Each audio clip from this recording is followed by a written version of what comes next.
Hey guys, welcome to a new video. Like, comment and subscribe if you enjoy.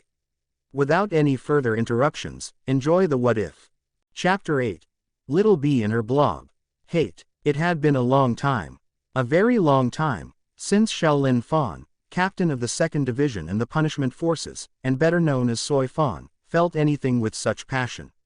Not since her idol, the woman who she had looked up to more than any other, and the one person she opened up to, had left. Left without even telling her, her supposedly beloved pupil. Now, though, her feelings were immense. She would kill the woman in front of her. Then, she could move on to truly do her duty and kill the pathetic Ryoka that had accompanied her. Was it only for show, that Yoruichi had told her the boy was a new pupil of hers? Was it just to make Soy Fan lose her ever-present composure? To make her show emotion? If that was so, the traitor would get her wish. She would smile over Yoruichi Shihoin's corpse. I am unimpressed. For someone who has spent so many years hidden away, you don't seem to have gotten any stronger. Yoruichi. The pair were in the woods off to the side of 2nd Division's headquarters, designed for stealth training in such environments. Oh, I assure you I have. You on the other hand. It seems like you've let your skills get dull and rusty. Yoruichi responded, with a smirk. Shaolin ignored the jab. So, why is it that you came in search of the Tentoken? Are you meaning to help the Ryoka, Yoruichi? I didn't suspect even you would stoop so low. She shook her head. Never mind, though. Soy Fan smirked at her former mentor. Hopefully this would hurt. By now, my lieutenant will have dealt with him. Admittedly a lie, she had sent Omeda after the Ryoka, but, if the rumors of him defeating Kenpachi Zaraki were true, the brute would be killed in an instant. Even so, though, two birds, as the living were so fond of saying. Even so, though, to see such evidence of such corruption in the Shihoin clan, it would be plenty enough for them to fall just as the Shibas. That would be a shame, wouldn't it? The petite captain hissed. That would be true, were it not for the fact that Ichigo-kun's status as a Ryoka will be rescinded soon enough. Yoruichi smirked, while Soy Fan fumed. She had never addressed her with such fondness. Just who did this Ryoka think he was? And about your lieutenant, I think you should have sent an assassin, not a minor noble who bullied and bribed his way up to such an esteemed position. At the look of disgust on her former pupil's face, Yoruichi's smirk grew into a full-fledged grin.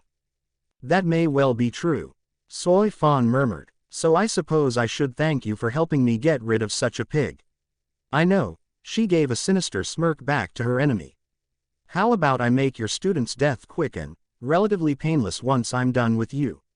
That should make up for it. She trailed off, as she heard what seemed to be a scream. But why would a scream be getting louder?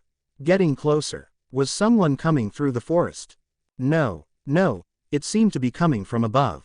Her blob of a lieutenant, complete with his purple scarf and idiotic ornaments that he was allowed to wear, by the Central 46, because of his position in society, and because he believed that it made him look noble.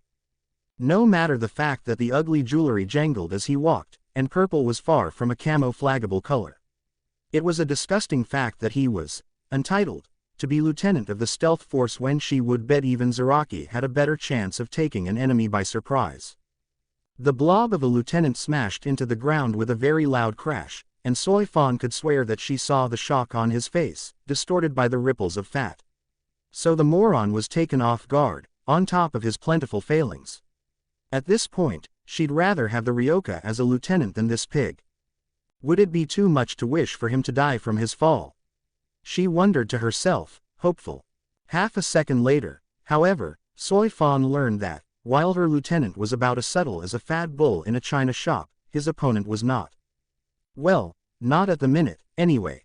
But, hey, at least when he was charging straight ahead, he had the power to back it up. An unbelievable amount of Reiatsu appeared, in an instant, right behind the stealth force commander. She had, granted, felt a more overwhelming amount in Kenpachi, but for it to have been hidden so perfectly, she would not have believed it if she could not plainly feel the end result. A small blade, a tanto, if she were to guess, was pressed under her chin, against her throat, and a strong hand was clamped on her shoulder, keeping her still. Well, a male's voice began, sounding slightly amused. That's much more difficult now, I've gotta say. At some point I'll need to learn how you all manage to suppress your Reiatsu so effectively. He directed the comment at her opponent, while Soi Fan remained shocked. She prided herself on her ability to never be taken by surprise. Yet, Oi, Yoruichi, is this Captain Soi Fan, then? That's right, Ichigo. The purple-haired goddess smirked at Shaolin. Do you see why I'm so proud of him now, Soi Fan? And then, the ever-cold and calculating captain just dumbly nodded her confirmation. Hey, Ichigo, I think you might have broken her. Yoruichi commented, amused at her new pupil's success. Her eyes, then, narrowed at the blade being held by Ichigo. Is that Tabagarasu, then? She had yet to see its sealed form, after all. The weapon, around the size of a tanto, was far plainer than was usual in a Zanpukto. The blade itself was a dark gray, that glinted slightly, hinting at the wicked sharp edges. It was entirely straight, and double-edged, the width about that of 3 of its wielder's fingers, and the length no more than 7 inches. There was not a guard on the tanto, the blade just curved down a little, the underside lacking the sharpness to damage Ichigo's fingers.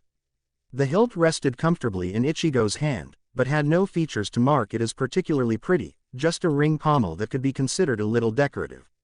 This blade was not made to be showy, just to kill, like its spirit form. Why? Soi Fan whispered, bringing the attention of the two firmly on to her. Why am I not dead yet? He had a blade pressed to her throat, had her defenseless. Why hadn't he killed her? Ichigo asked, surprised. Why would I kill you? I was just trying to see what was going on here, and whether Yoruichi wanted any help. The last was directed to Yoruichi, who shook her head. No, Ichigo, this is just two friends catching up, you can leave us be. She smiled at the man. Although, she continued with a smirk, I would ask that you take the trash you brought along with you when you leave. It was a good distraction, wasn't it? Ichigo defended, as he looked at the girl he was still holding. Oi, if I let her go, is she going to stab me in the back? Don't talk about me like I'm not here. Soi Fan hissed. I'm not. I just don't trust you enough to ask you directly. If you say no, I reckon you'd still be perfectly happy to slit my throat as soon as I'm defenseless. It wasn't meant as an insult. Just a statement of facts. Soi Fan was an assassin first and foremost, after all. A good point well made, Ichigo. The flash goddess smirked at him. Okay, then, I'll dump him back in the barracks, you hold on to my little bee for a little while. She vanished suddenly. Little bee, Ichigo repeated. What did that mean? He didn't have a bee. Oh, is that you? He asked the seething girl he was holding in place. Yes, she growled out. What right did she have to use that nickname? If this Ryoka boy mocked her for this, she would kill him. Do you mind telling me why she calls you that? It'll bug me otherwise. Bug you? The, currently very irrational, mind of Soi Fan instantly assumed that that phrase, wholly unintentional on the part of Ichigo, was meant to poke fun at her. And thus, her next action was explained. Soi Fan, as much as she was able while her movements were being constricted by the stronger Ryoka, threw herself backwards, swinging her head back along with the momentum she gained. Her skull, with a crunch that was satisfying to her own ears, smashed against her captor's nose, breaking it with gusto and electing a pained grunt. Shit, Ichigo cursed, as blood poured from his nose. That was mean, little bee, he said, slightly vindictive as he resisted the urge to bring a hand up to his painful nose. The human Shinigami was rewarded with a growl of frustration as Soi Fan's plan to get him to release her was unsuccessful, and he readjusted his grip to have his left arm wrapped around both shoulders, keeping her still in a far more effective manner.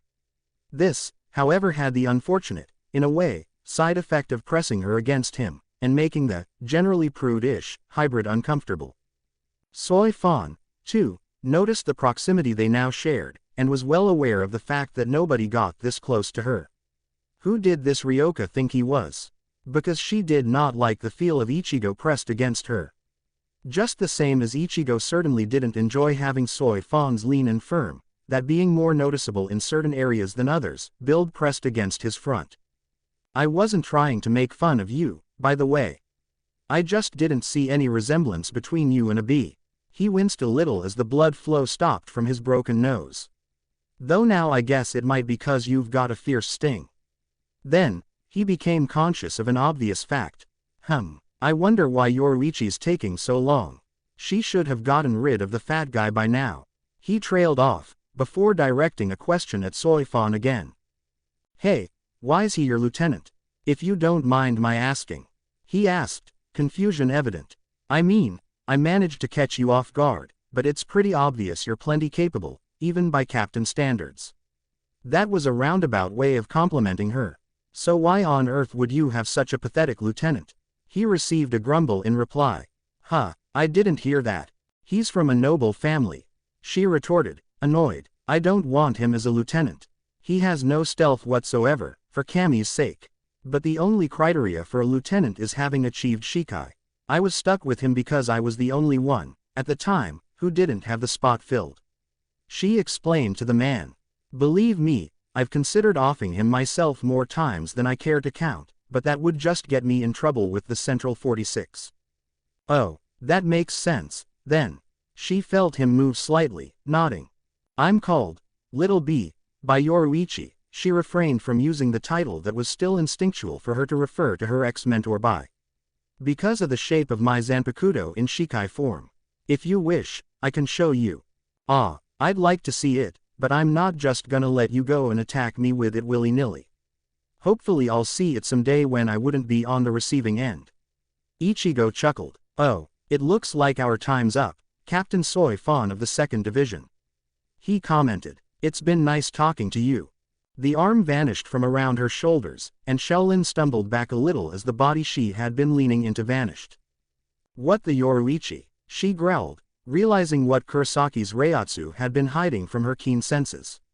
Her opponent had returned, and was now across from her, a tall, orange-haired man with a small blade in his hand and 3 strapped at his waist stood next to her. What was that she was offering him? The Tentoken. So that's where you went, Yoruichi? Ichigo asked, realizing why the dark-skinned flasher had taken so long. Hi, it took a little while to get into the safe. She looked at Ichigo and smirked. I was going to say, I hope you had no problems, but by that, she pointed at the drying blood on the lower half of his face. I can see that you did. Ichigo wiped the blood away, shrugging. I've had worse. The purple-haired woman chuckled. You can say that again. He had been in a bad way after his Bankai training.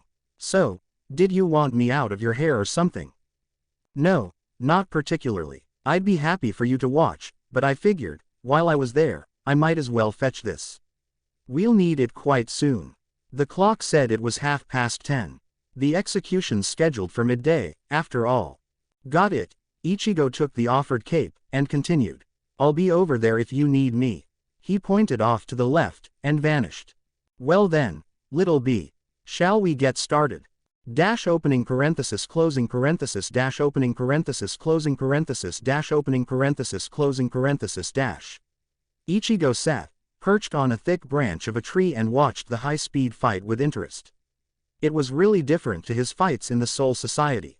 His seemed to consist of fighting with brute force, him and his opponent just charging at each other in an effort to overwhelm.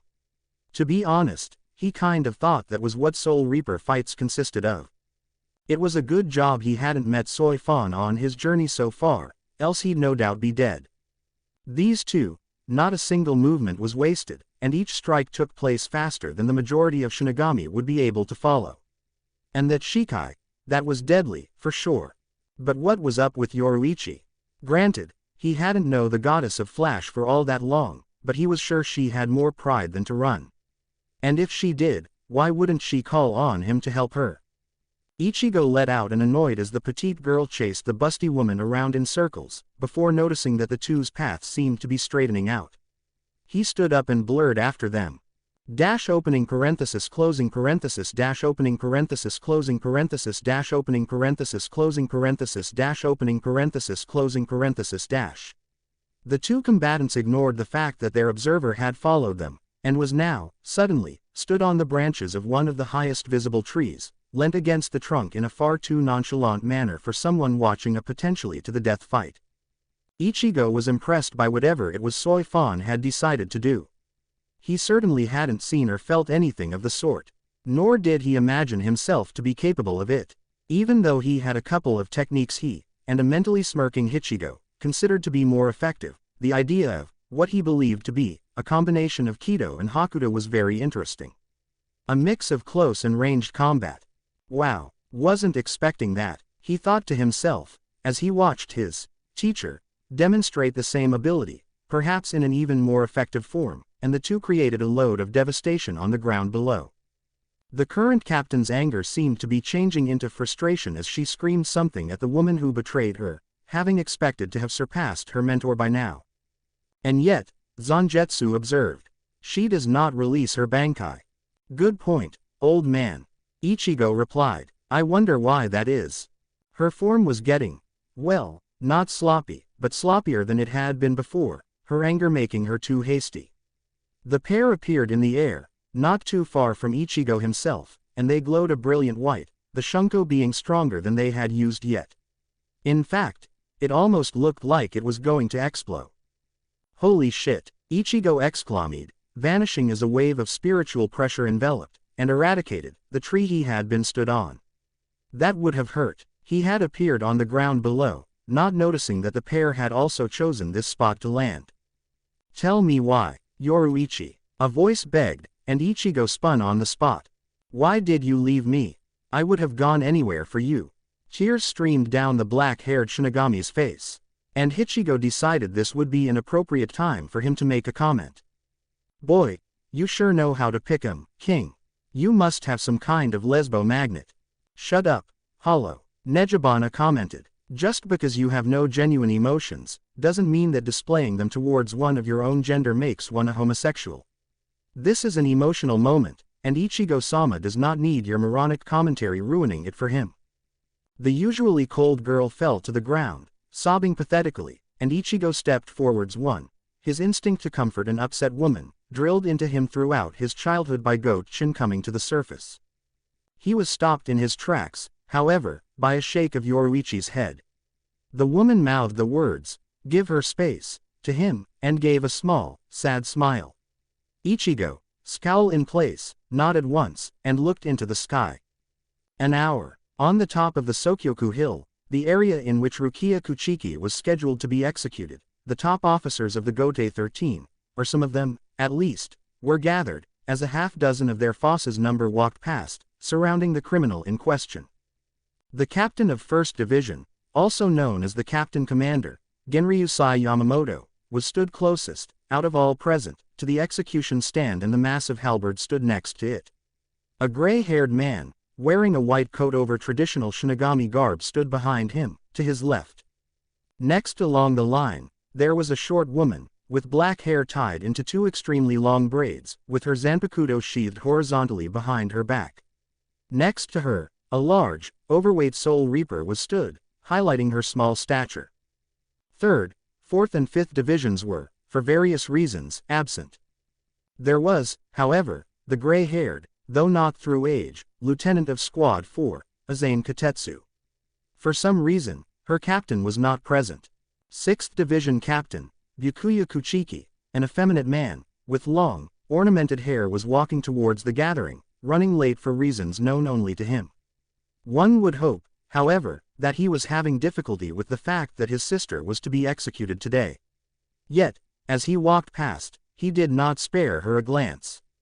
7th was missing. Squad 8 Captain, Shunsui Kiraku, was next in line, wearing his ever-present pink kimono and straw hat. His lieutenant, Naneo, was stood to the easy-going man's side. 9th was missing, so were 10th and 11th. The clown makeup-wearing captain of Squad 12, and his stoic creation lieutenant were stood on the end furthest from the 1st Division. Squad 13, unsurprisingly, was missing. Yukataki would hate to see this. Rukia Kuchiki, a booming voice rang across the rocky hilltop. Today is the day that your sentence is to be carried out. Do you have any last words before your execution? If one was to listen carefully, as well as know him well, you may notice the slightest hint of sympathy in the tone of the aged Soul Reaper. But, the only one who knew him that well present was Shunsui. And the captain of Squad 8 did not often pay that much attention to the happenings around him. Not until it was entirely necessary, at least. Just one. A sad, tired tone came from the prisoner. One that told everyone present that she had given up. Foolish girl. Even in his own head, Yamamoto's tone was rather intimidating. She ought to have faith in her friend. I expect we will be seeing young Kurosaki soon, after all. The smirk was invisible beneath the mighty beard Genryusai sported. Please, forgive Ichigo. Send him back to the living world, he was only trying to help me. Humans have different morals, alien to us, but he was only doing what he thought to be right. After a moment of silence, the head captain spoke in response. Agreed. After your sentence has been carried out, the Ryoka will be sent back to the living world, unharmed. Thank you, Captain Commander, sir. Rukia said, with a small smile on her face. How very cruel it is, to make such a promise when he has no intent to keep it. Azane murmured, only to have a response from her, previously missing, Captain. It is not cruelty, Azane. It is kindness. Now Rukia can die a peaceful death, knowing that her friend will not die alongside her. You know me well, Retsu. Yamamoto thought to himself. Were this any other time, I would have spoken for that very reason. The man had heard clearly what they said. He turned to the masked men and spoke. Release the Sokyoku. Undo the seal. He ordered them, and the men, in synchronization, began a complex movement of their hands. The ropes previously wrapped around the body of the Sokyoku, the massive halberd, began to unwind. Blue Reiatsu flared around the weapon, and rocketed into the sky. Across the Seraiti, people looked to the eye-catching phenomenon, as the ropes solidified and shot, like spears, into the ground below the Sokyoku hill. Rukia Kuchiki watched, peaceful, as each captain dipped their head ever so slightly in anticipation. Her hands, having been tied behind her, broke free of the rope bindings, and lifted to her sides, now parallel to the ground below. 3 cubes, each pure white, hovered in front of her. 2 floated in front of her hands, and prepared to lift her. The other floated next to her ankles, and the 3 worked in unison, carrying the small Shinigami up into the air slowly, stopping only once she had reached the stand. Now, she floated as though pinned to a crucifix, but with an expression of acceptance as she awaited the beginning of her end. Come now, Naneo-chan. Don't go getting emotional on me. Hiraku said softly to his lieutenant. Else I'm likely to break down too. The lieutenant had been gazing sadly at Rukia, but now sighed and dipped her head to face the ground. Yes sir, but it was not sadness I felt. You needn't worry. Dash opening parenthesis closing parenthesis dash opening parenthesis closing parenthesis dash opening parenthesis closing parenthesis dash opening parenthesis closing parenthesis dash. No more than 5 minutes later, there were a range of emotions on those present, from sympathy, to worry, to what seemed to be glee from one, more than slightly psychotic, captain. Rukia Kuchiki was staring, through squinted eyes to reduce the light, into the face of an incredibly large, and very, very hot phoenix that was floating in front of her, beak reared back, preparing to kill. She was okay with that. It was said that death by Sokyoku was so quick, instantaneous, in fact, that the prisoner felt nothing. And so, she was not afraid. No, Rukia was glad. Glad that the head captain had made his promise. That she knew that Ichigo, the fool that had followed her to her doom, and her friend. That Ichigo would live to see the others again. She could not forgive herself if she robbed Yuzu and Karen of the brother they thought the world of. I am not afraid. I have lived a good life. To be blessed with the friendship of Renji and all the others. By Ni-sama's adoption. To be guided by Kaien. And finally, by Ichigo, and his insistence on trying to rescue me. I am glad. I can die knowing I have no regrets. I am at peace. My heart leaves nothing behind. The girl gave a smile, even as tears ran down her cheeks, turning to steam even as they did. Thank you, she sighed, and her eyes closed. Farewell. Dash opening parenthesis closing parenthesis dash opening parenthesis closing parenthesis dash opening parenthesis closing parenthesis dash opening parenthesis closing parenthesis dash. Stupid girl. Rukia's eyes snapped open, and found herself looking at what? A man floated, between her and the released Sokyoku, with his head and face obscured. Held behind his back, there was a very large kyber knife, with bandages wrapped around the guardless hilt. Light shone through a hole running from the base of the blade to the middle of its length, and cast the man's face into even deeper shadows. I distinctly remember giving you an order to never die alone. She could hear a smirk in his voice. Kei Kyan. She was shocked. Of course she was shocked. Her mentor, the mentor that she had killed, had apparently returned from the dead. Something like that. His hand moved to the waist of his cloak, and he moved it away from the blades underneath. Rukia's eyes widened further as she spotted the familiar katana, a dark blue hilt with a rectangular guard, only with smooth round edges. Nejibana, the Kuchiki girl whispered, amazed. Or at least, she thought that was amazement. When her mysterious savior raised his hand to the hood, and swept it off, displaying messy orange hair, the poor girl fainted. Oi, Rukia, Ichigo asked. Hey, you. The Ryoka trailed off, as the pressure on Zangetsu was removed and he felt something. What the hell did he feel? His body moved, his hand relaxed, and Ichigo vanished, though where it went was something the observers would not know for quite a while yet. What are you doing? He asked his silent partner, and got no response. Guys, what's going on? We don't know, Ichigo.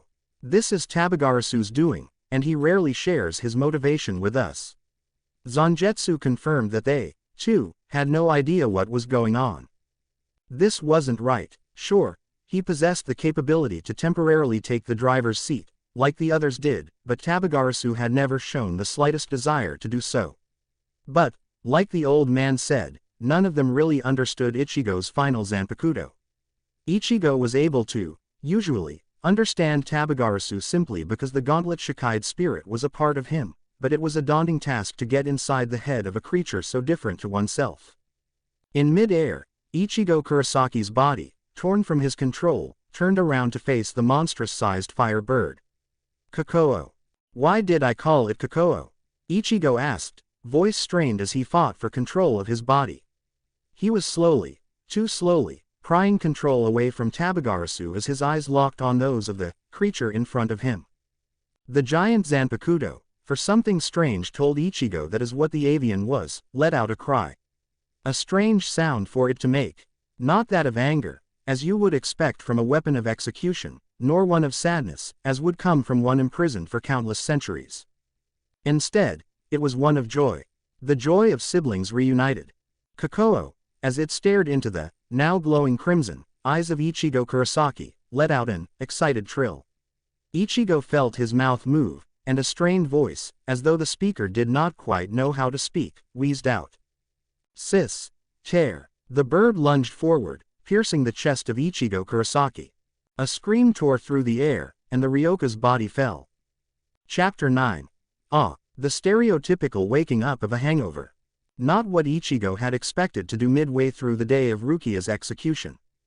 The world before the human turned Shinigami blurred, spun and throbbed all at once, even while he was sprawled out, flat on his back on what felt like concrete.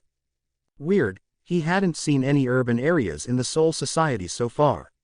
Why was it different now? And why did he hear a rumble? That was strange, for sure.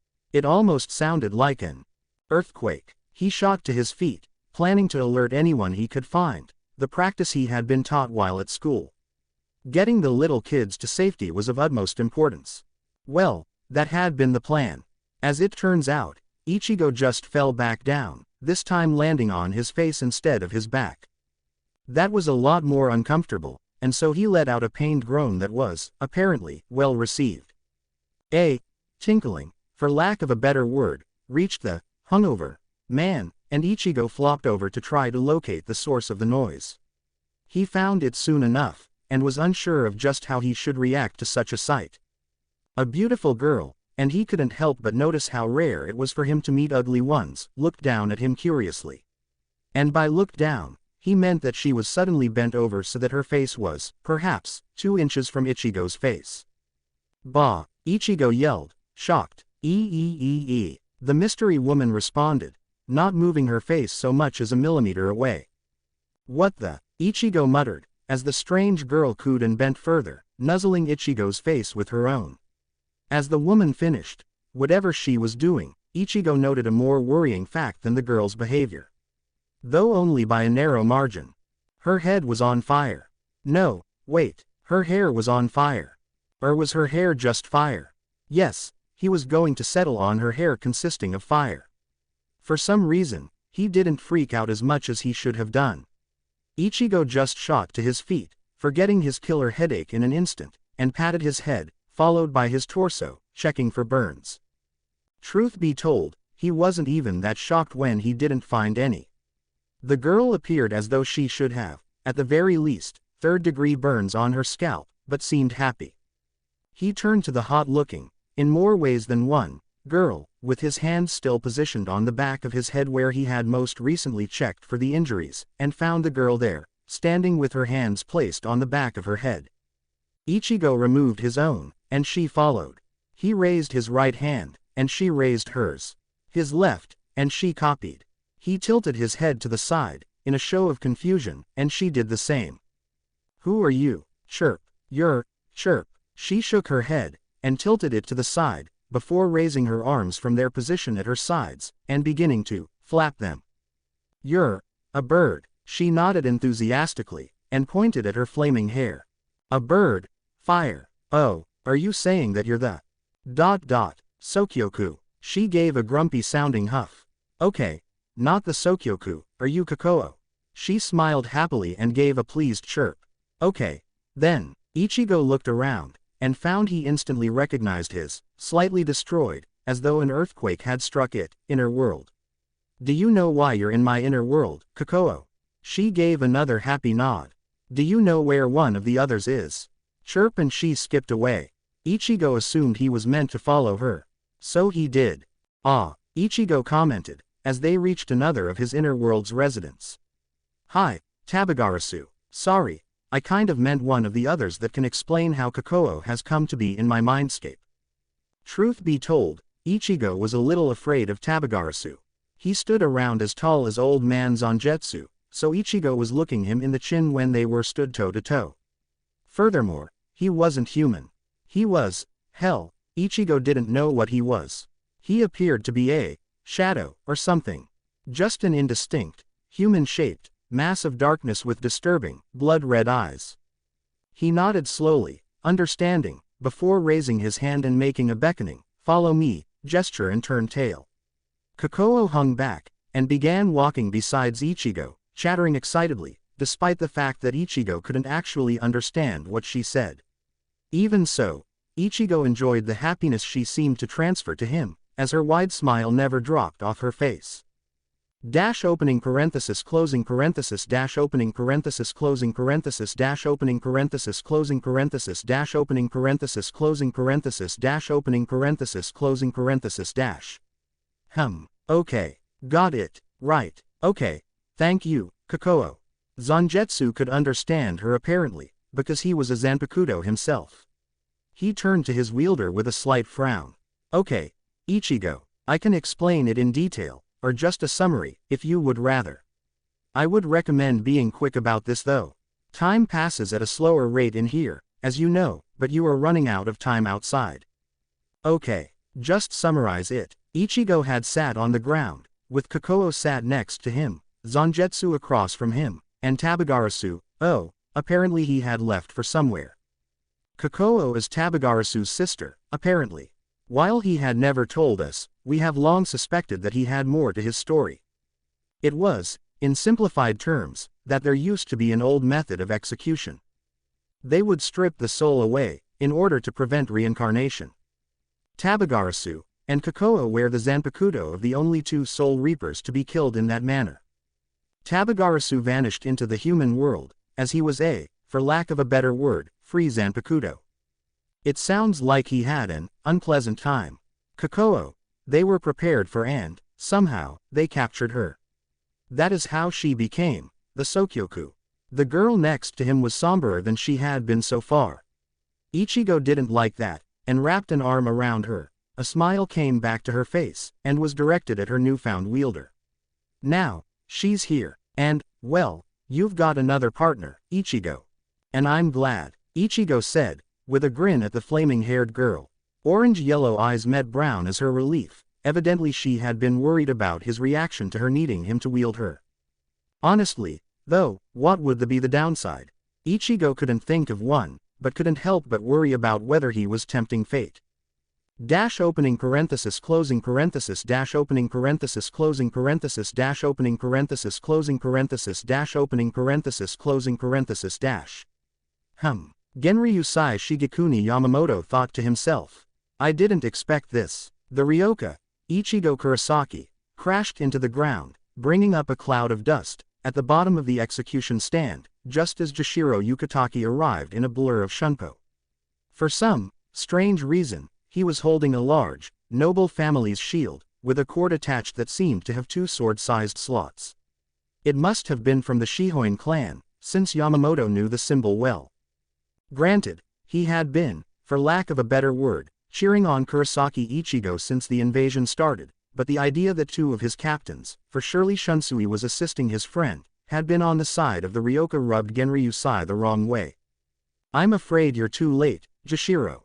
The 8th Division captain said, calmly, to his friend. What, you mean Rukia? His gaze snapped up to the stand. No, Rukia seems fine, but where? Where is the Sokyoku, Shunsui? His tone conveyed the sickly captain's confusion. It seems the Ryoka beat you to it, old friend. He nodded towards the unconscious stranger. How? The white-haired man gasped, not understanding in the slightest what was meant by that statement. Yukitake was under the impression the Shihoin shield was the only thing capable of such a thing. Not a clue. The woman's coat-wearing captain returned his gaze to the spot at the bottom. Perhaps we ought to ask him. The boy was no longer there, but it was rather clear where he would have gone.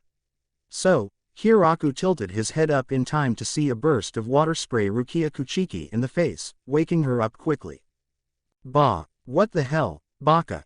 The midget gasped, as she was woken in a less than enjoyable manner. What? Ichigo retorted. It's your fault for choosing such a dumb time to fall asleep. The trident vanished, to be replaced by a large kyber knife. Now, hold still, I need to get you free. The flying man flipped over the top of Rukia, and landed on the stand itself. What are you doing, Ichigo? She had decided that was the best thing to call him, even if he possessed Nejibana. At that thought, she glanced down at the ground. Surely Captain Yukitake had seen the Shikai.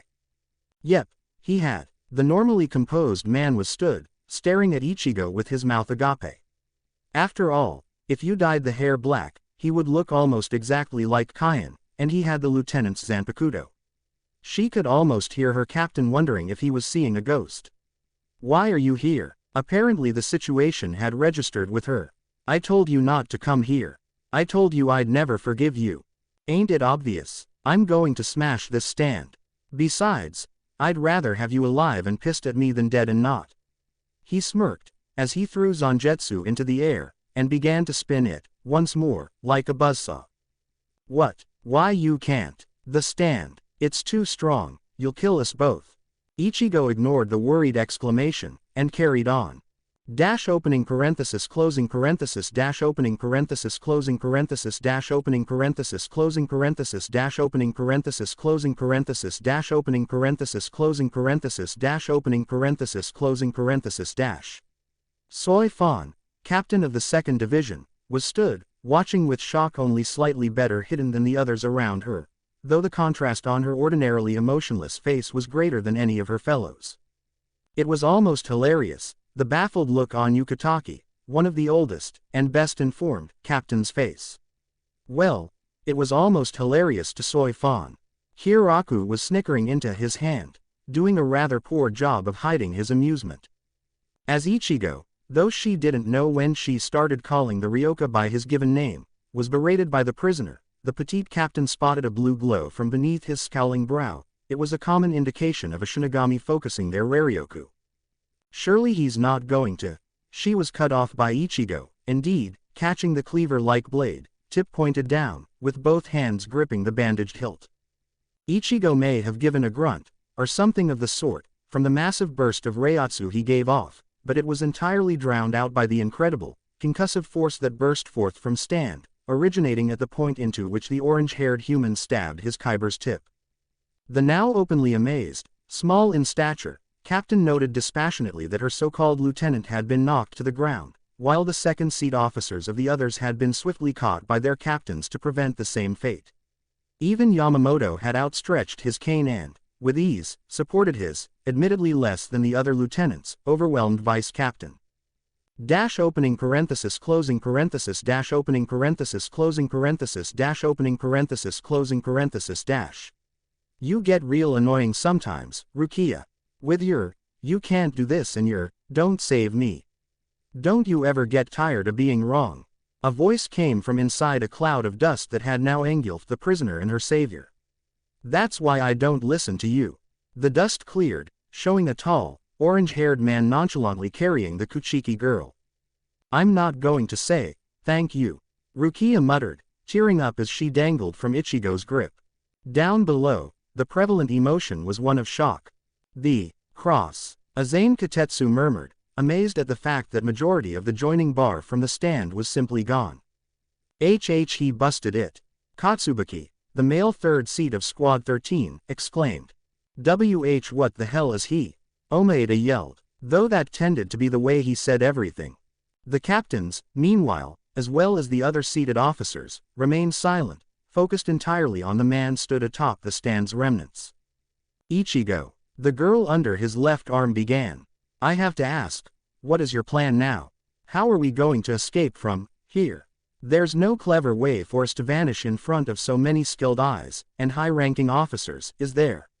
She gave a half-hearted gesture downwards towards the Shinigami, as her blood flow was directed towards her head. Make a run for it, Ichigo suggested, with a shrug. Make a run for it. That is your plan, she exclaimed, far louder this time.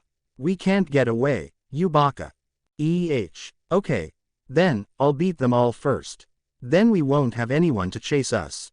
He looked down at them, judging who the ones he'd been told not to fight outright were. Or I'll hand you off to Yoruichi and cause a big enough distraction for us all to have long enough to escape. You mean you are going to stay behind? No, I refuse. The girl shrieked at Ichigo.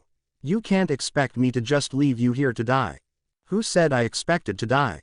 I'm faster than that lot, in a straight line, at least. You can't outrun my brother, Ichigo. First, yes I can. Second, I intend to beat the shit out of your brother before I go. I have a score to settle with him. You can't beat him either. Disagree. At this, the noises of a commotion reached them. Ichigo let out a surprised noise. What was that? A heavily bandaged, red, pineapple-haired Shinigami was seen, just having knocked out the last of the Kido Corps present. Oh, you finally got here then, Renji?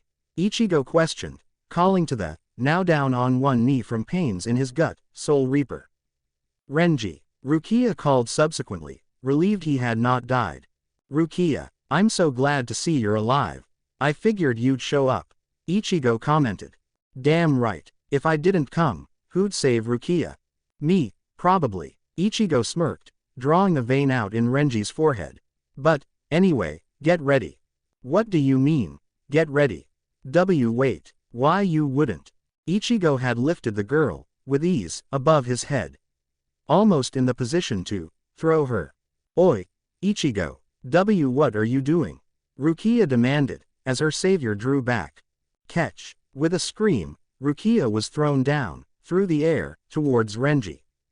Crazy bastard, Renji yelled right back. Rukia and Renji collided and, bringing up a cloud of dust in his wake, the red-haired man dug a trench through the ground behind him.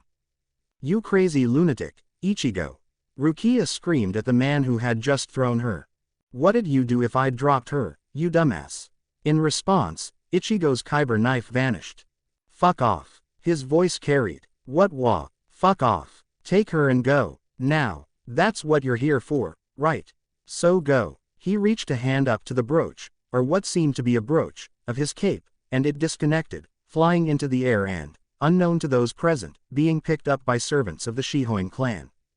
As the red-haired man took off at a sprint, ignoring the strain his body felt, and the soft protests of his charge, Soy Fawn performed her role rather well.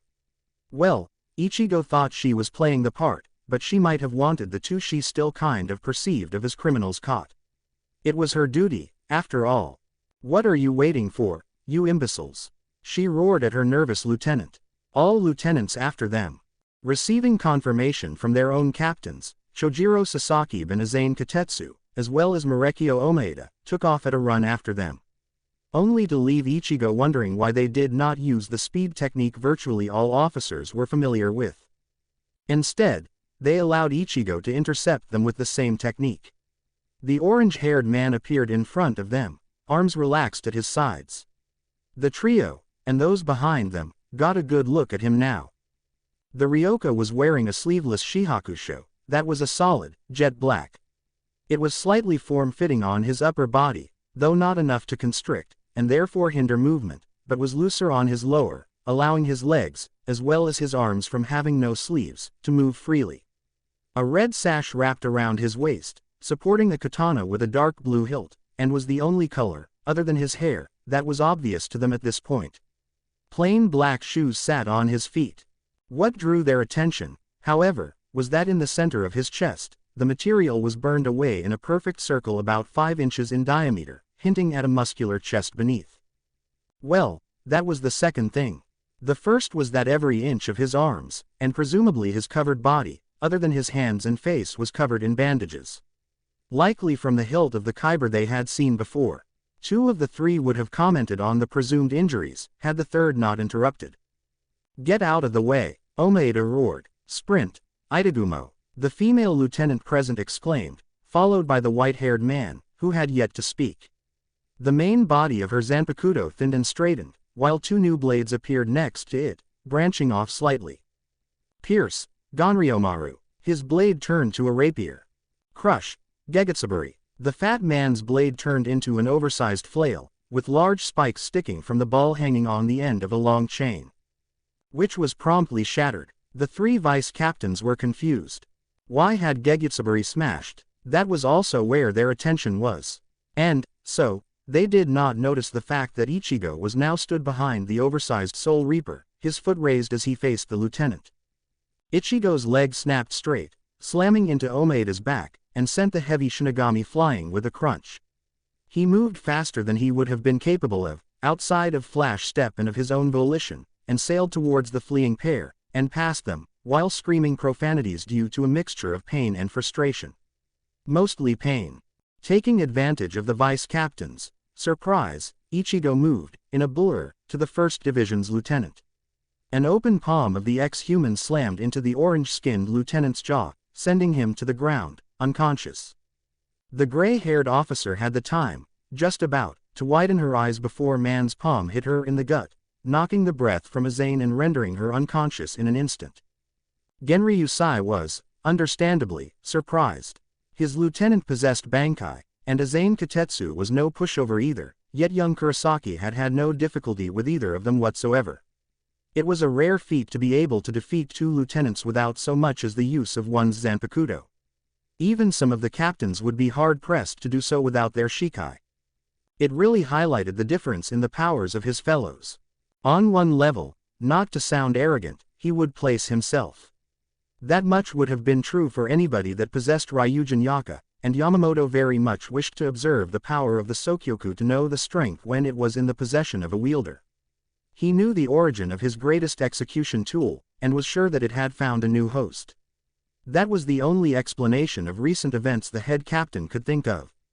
Next, he would have to say that Shunsui, in the event that he applied himself, was the strongest of his captains. He outdid Jashiro for the simple reason of the latter's sickness, and Restu was complicated. He was unsure where to place her on the ranking, but figured it would be below his lazy student. After that, it became more difficult to decide which of the captains were most capable, potentially coming down to the variety of their skills and how they would fare against one another. The most obvious example would be Captain Hitsugaya. He had great potential, for sure, but was still too untrained to have mastered his own powers. It was strange that he saw this as more of a problem for Toshiro than Ichigo, but the human-turned Shinigami had an incredible growth rate from what the captain commander had seen. But to what extent this was true would be revealed soon enough, for sure. Zaraki, too, was tough to define. He was incredibly strong, but his skill set consisted of very little in comparison to the others of his rank. He was far too reckless in Genryusai's opinion. Captain Kuchiki was too stifled, held back by himself by his strange sense of duty. The head captain would expect, from the most senior of his captains, for the decision to execute a family member to be questioned at the very least. Here, Yukitake was rebelling for the sake of one of his division members. Soi Fan was similar. Her worth was diminished by her inability to look at things in a more detached manner. She was obsessed with fulfilling her duty solely to her superiors. Although, that may be changing, since she had been reunited with the woman who had turned her into such an emotionless killer. Aizen, well, he was too secretive for a definitive ranking, but had struck Yamamoto as a strong Shinigami. Komamura was loyal solely to Genryusai himself, because of the gratitude he felt towards somebody looking past his outward appearance to the man beneath. That may be a god thing, but Yamamoto was well aware that he himself was fallible. Konami Tosen was, of course, hindered by his blindness but had long since learned how to get around that using his spiritual powers. He was powerful, and had a useful Zanpukto even if Yamamoto could see obvious flaws in it, but had a strange overconfidence in his own perception. He would not take the opinions of others into account when deciding the best course of action. His Bankai, too, was fairly easy to circumvent if you knew its nature. If one simply ran in one particular direction, they'd escaped it soon enough because of its range. Jin Ichimaru was different. He made virtually everyone uneasy because of his nature, and Genryusai would rather not have someone like that in such a powerful position. He believed that Jin was, somehow, involved in the slaughtered town that had recently been discovered. Ichimaru was amoral. The unease Jin inspired was overshadowed, however, by the final captain. Mayuri Kuretsuchi was a disturbing man. His treatment of his subordinates, especially Nemu, his lieutenant, disturbed virtually everyone. And that was without delving into the experiments performed by the scientist. Genryusai missed Kazuki Urahara when he was forced to deal with the man's replacement. As these summaries ran through the aged captain's mind, the events on top of the Sokyoku Hill had evolved.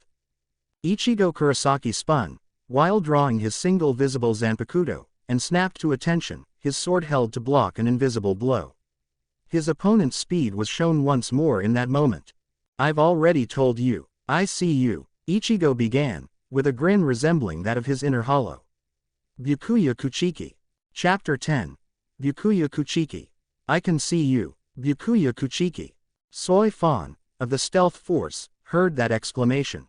But was not, at this point, paying any particular attention to it. She had sneaked forwards, while the attention of everybody present was elsewhere, and placed a small string of yarn on the shoulder of a certain clown-faced captain that had been inching forwards towards Ichigo earlier in the events of today.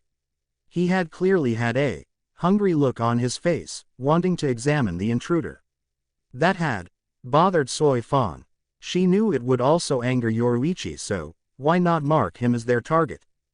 That was why, now, she was stood in close, though not suspiciously so, proximity to him and his lieutenant, awaiting her ex-mentor's arrival. Soi Fan was sure that it would be soon. Nemu. Kuretsuchi gained his creation's attention, indifferent.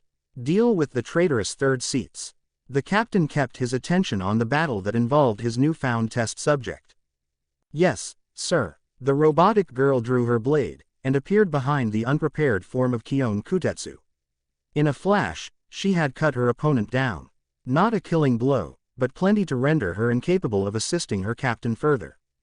Kyo, her fellow, Sentaro Katsubuki, began to call for her, likely to check she was alive, but felt the AI's blade cut into his unprotected back, too. Hold it, Karatz! Yukitake's worried yell was halted, along with his running over to assist his subordinates, by a cane slamming into the ground in front of him. He looked up to find the face of his longtime mentor staring back at him, emotions unreadable. Nobody move, Yamamoto ordered. Genryusai dono. Yukitake trailed off. The lieutenant is unimportant. He will be easy to replace, and can be left for later along with the prisoner. He said, convincingly. Yamamoto had predicted that Abarai Renji would mount some sort of attempted rescue. Though, admittedly, not that it would take place at the time of the execution itself. You two, however, are captains of the Gote 13. He directed at Shunsui and Jashiro. Your crime of treason cannot be forgiven for even a moment. You know what this means. He readied himself for the coming fight. He would have to battle his sons, lest the traitor catch wind. On the upside, this would help the head captain understand the strength of his subordinates better, something he was always in favor of. Okay doke. No choice, then. Let's g. Jashiro. Shunsui Kyoraku grabbed his old friend by the shoulder, and they vanished in a flash of Shunpo, soon followed by Naneo and Genryusai. Kuretsuchi, left behind, just grunted in reaction to the four vanishing, assuming that he was now alone to observe the upcoming bout between Captain Kuchiki and the Ryoka. That thought was forcefully removed from his head as he sensed a fast-moving blip coming towards him, his silent lieutenant, and the Reiatsu hidden Soi Fan. Even so, he had not reacted fast enough to avoid the disguised figure of Yoruichi Shihoin as she crashed into him in a blur of ho-ho. At the same time, a foot crashed onto the shoulder of Mayuri's creation's shoulder, heel first, and sent Nemu to the ground in a heap. Soi Fan promptly followed Yoruichi's signature, being quite fond of the idea of hurting the disgusting captain and not wanting to miss her shot. Dash opening parenthesis closing parenthesis dash opening parenthesis closing parenthesis dash opening parenthesis closing parenthesis dash opening parenthesis closing parenthesis dash. Byakuya looked pissed, or at least, Ichigo figured this was what the stone-faced noble looked like when angry. And Ichigo was delighted about that. Right now, he was very, very happy to be able to get under the posh bastard's skin before the fight started. He, in Ichigo's, and all the others, mind deserved it for being such a colossal douchebag. King, I've gotta say, if you don't let me at least cut him up a little, I'm gonna be real ticked off. I get that the others might want a go, too, but this dickwad deserves a lot of pain. I mean, I ain't sentimental or any of that shit, but even I know that letting your sister get hurt like that is a total dick move. A good a summary as any. Is it just you that wants to fight? No, Ichigo, I'm afraid that myself, Tabagarasu and Kakao all certainly want to be involved in this fight. We imagine it will be the culmination of this trip. I do too, I can just talk for myself. Great, so, all of you. How do I manage that?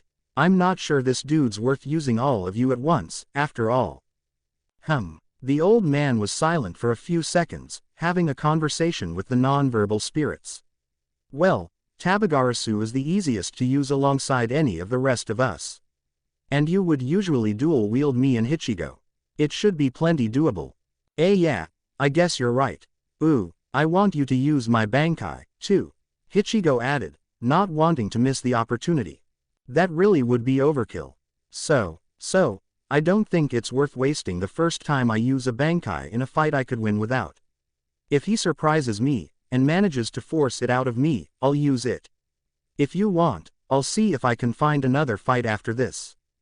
The hollow just huffed, and fell silent as he waited for his Shikai, at least, to be used. Outside of Ichigo's head, the Reiatsu of the two fighters collided, as their blades did the same. Senbon Sakura and Nejibana's sealed katanas smashed against each other and the resulting force cratered the ground beneath the human and Shinigami. So you have mastered the flash step, Byakuya commented, as the two appeared on opposite sides of the created hole. Ichigo responded with a shrug and a nod. However, shut up, I knew you'd act aloof, trying to analyze my fighting style, learn my weaknesses and all that. Even if you think you don't need to. But I'll warn ya now. You don't have time to be doing that. If you don't fight with everything you've got, I'll kill ya. Use your Bankai. The katana, shockingly, vanished before the 6th Squad captain's eyes in a flash of blue Reiatsu. It was replaced by a small, vicious-looking Tonto-sized blade. The Kuchiki head was further shocked by the Ryoka's next actions. Ichigo placed the blade against his left arm, and drew it across his bandaged flesh. Blood poured down the man's forearm and drenched his hand in an instant. Savage, Tabagarasu. A clawed gauntlet formed on the Ryoka's left hand, running up to his elbow, and was quickly duplicated on his right. Though there was no visible explanation for his blood reaching the hand with no wound. Useless bandages fell to the ground. I must ask, why is it that you are wearing those bandages? I can't imagine that you would be dumb enough to come to fight me with such injuries. Byakuya asked, expressionless mask still present. Oh. No, I'm not injured whatsoever. You see. He rubbed the back of his head, a little sheepish. This woman that's helping me demanded that, since she was the first girl I saw naked, and since I apparently have a tendency to lose my clothes when I'm fighting, she's entitled to see me like that before, that stuck-up baka, by which I think she meant you.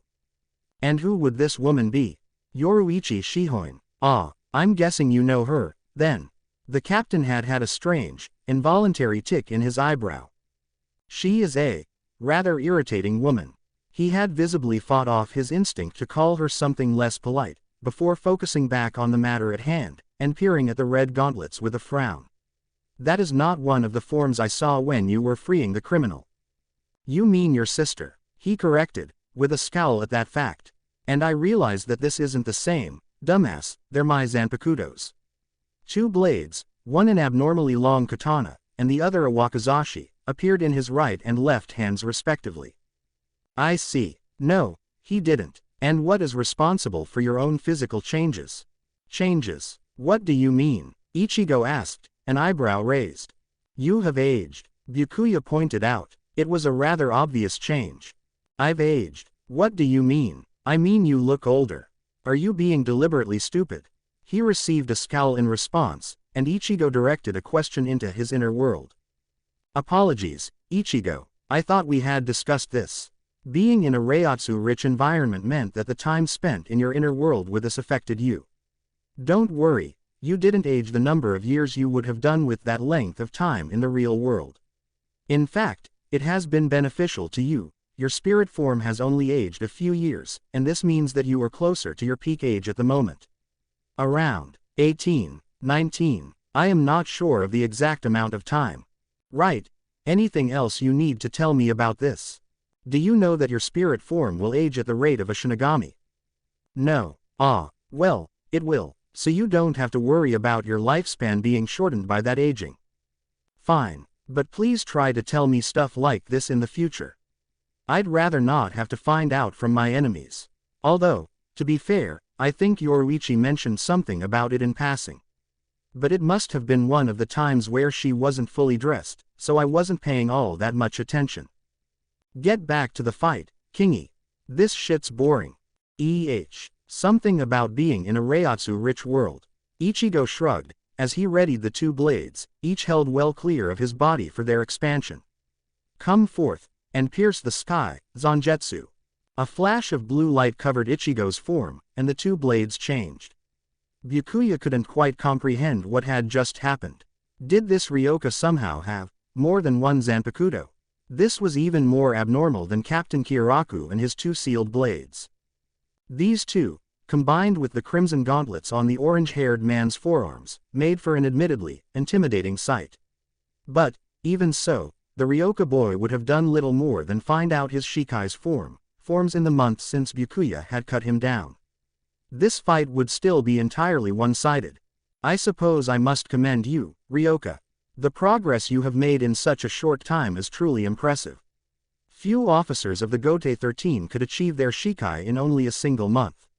But you are still 100 years too early to see my Bankai.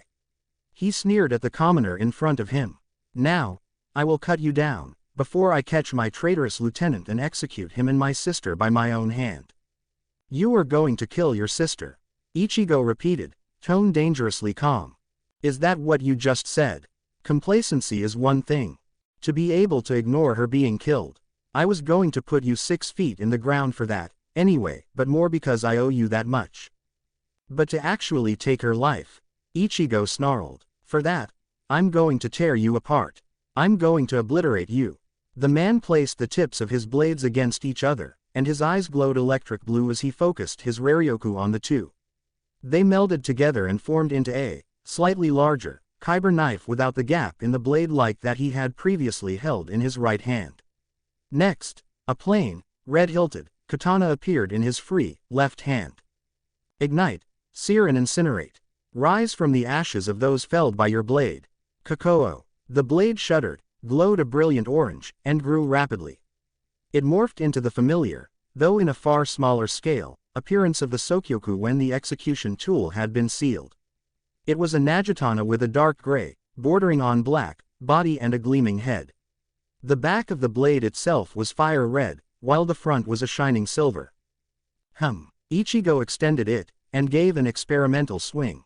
The air in its trail shimmered with heat, and Ichigo nodded. Just to let you know, I don't have a lot of experience with Kakao, so I'm going to give Zangetsu their satisfaction before I give her a turn. He flipped Kakao over in his hand, and stabbed it into the ground, cutting through the rock like a hot knife through butter. He drew back with the kyber knife, and it began to glow a bright blue, his Reiatsu gathering inside the blade and condensing. Getsuga Tensho. A crescent of blue energy flew towards the Kuchiki clan leader, cutting through the ground in its path. The captain, however, managed to move out of the way before the attack reached him, resulting in the only damage caused being that of a deep trench carved through the spot he had been in only seconds before. Getsuga Datsu. A voice sounded from behind the effeminate captain. He spun in time to see another attack approaching him. This time, however, the arc had broken up, creating a barrage of smaller energy projectiles. The captain leapt aside once again, and avoided the vast majority of the fast-moving, blue darts. Two of them did, nonetheless, graze his right arm, and Byakuya gave a pained hiss as they gouged a pair of troughs in his flesh. Tensho. He vanished in a flash of flash step, as the first attack slammed into the ground from above.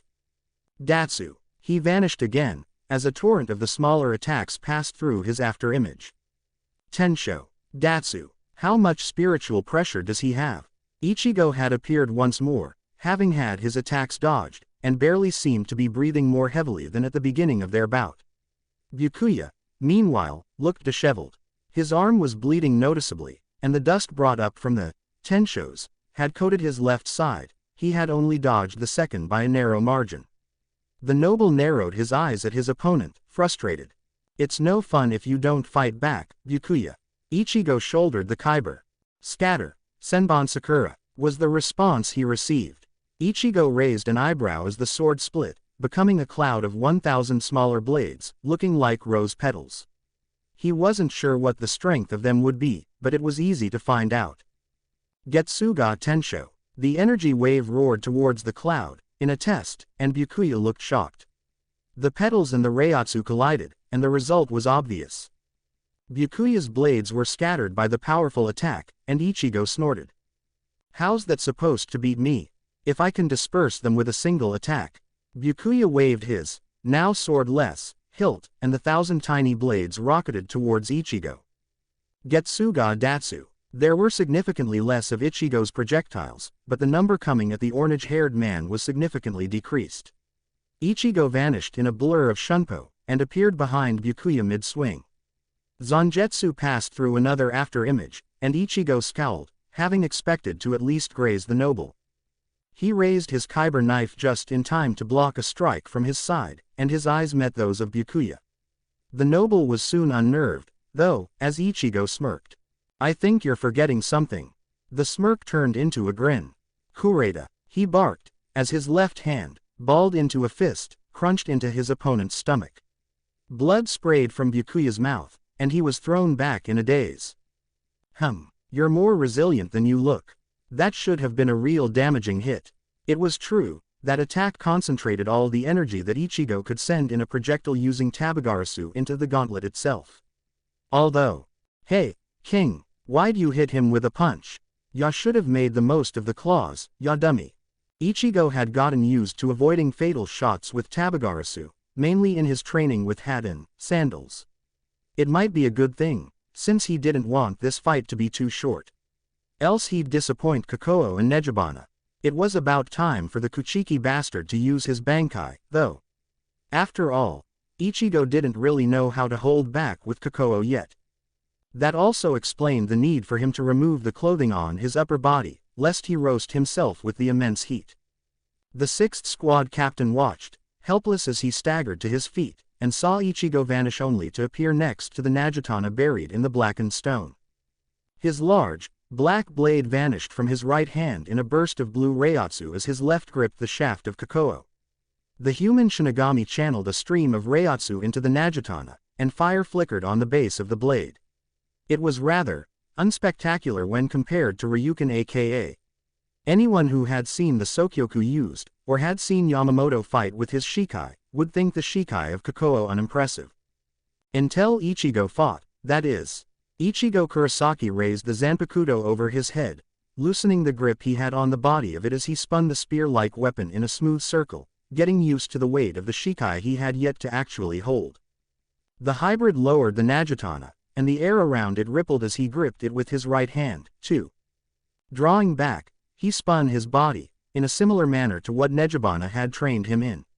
Using a pole weapon tended to be more of a gymnast-like style than the brutal, harsh movements of the other three Zanpukto.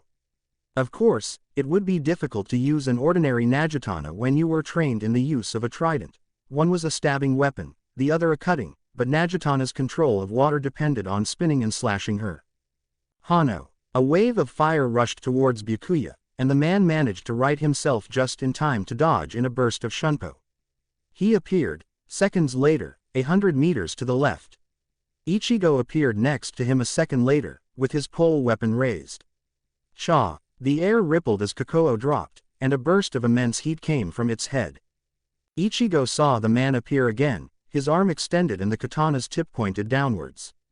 I will admit that I am surprised, Kurosaki. You have progressed far further than I thought possible.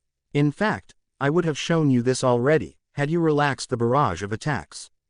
Bankai. The katana dropped, and sank into the ground, following which countless, giant blades appeared to raise from the ground behind the injured man and scattered like that of his Shikai. Millions of the tiny blades now formed a massive, pink cloud above the pair. Senbon Sakura Kajiyoshi. The pink crashed down on Ichigo, and Byakuya watched calmly as he was, certainly, killed. Ah, that would have hurt. Cha! Something slammed into the back of the Kuchiki head, and he was thrown forwards with his back feeling as though it was on fire. You know, I'm a little annoyed. I saw you when Kakao came out to play. You underestimated her just 'cause she's not flashy. She ain't a fire type of Zanpukto. Otherwise she'd be a really shit execution method, wouldn't she? Cruel and unusual punishment includes burning them, till death, after all. No, she controls heat. Of course, that includes fire to an extent, since heat can easily turn into fire, but it's the heat that'll kill ya. He smirked. Well, it's the heat that would have killed ya. If Nejibana didn't want a turn. Ichigo wanted to try something out anyway. Something that he hadn't had much ability to practice, but that he'd gotten permission to experiment with, since it helped the human Shinigami get to know his partners better. Ignite, sear, and surge, boiling waters in heaven. Nejibana. Kakao. The Naginata changed quite significantly in the time that it took for Byakuya to turn to face the Ryoka. Its shaft had changed to have blue twists and spirals running up the length, but the more obvious change was the strange trident G that was now on the previously blunt end of the pole and the deep blue, horsehair tassel next to the three-pronged spear. With a swing, Ichigo sent a torrent of frothing water at his standing, though hunched, opponent. This attack, however, was easy enough for Byakuya to block. His blades formed a wall of petals that the boiling hot water broke against. Unfortunately, the Shikai produced more and more superheated water with each swing. And Ichigo was perfectly capable of swinging it repeatedly, meaning that Byakuya was forced to maintain this tactic of defense lest some of it get through and worsen his, already nearing broken, body's condition. That resulted in the long-haired man missing the fact that Ichigo was approaching the wall of rose petals, drawing nearer to the defender with each wave of water. As Ichigo reached the wall, he changed tact, channeled his Reiatsu into increasing the heat, and gave a larger swing.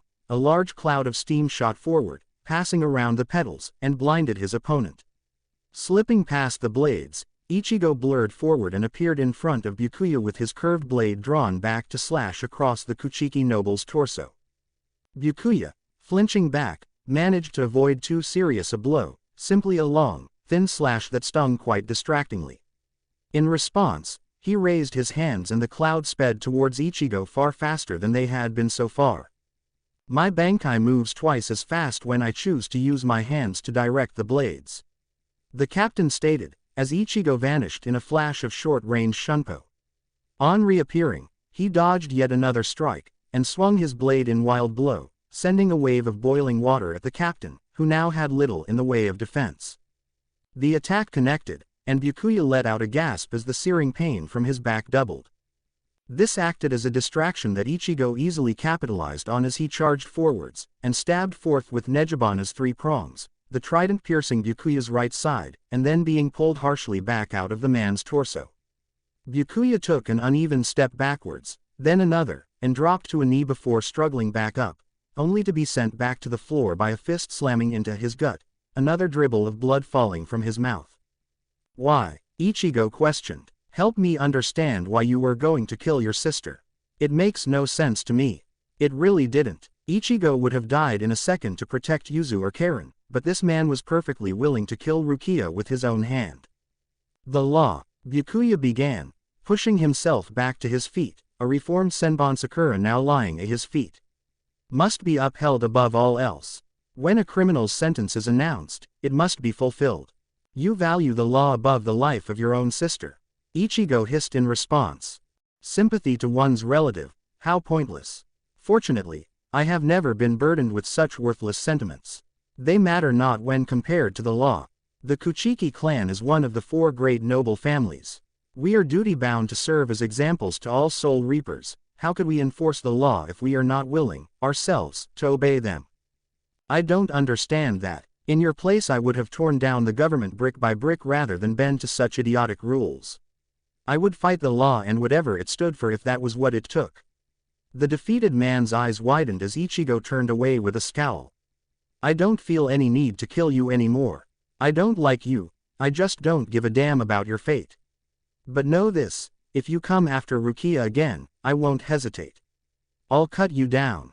Ichigo vanished in a flash of shunpo, and the captain of Squad 6 fell to the ground, defeated. Chapter 11. Sosuke Aizen.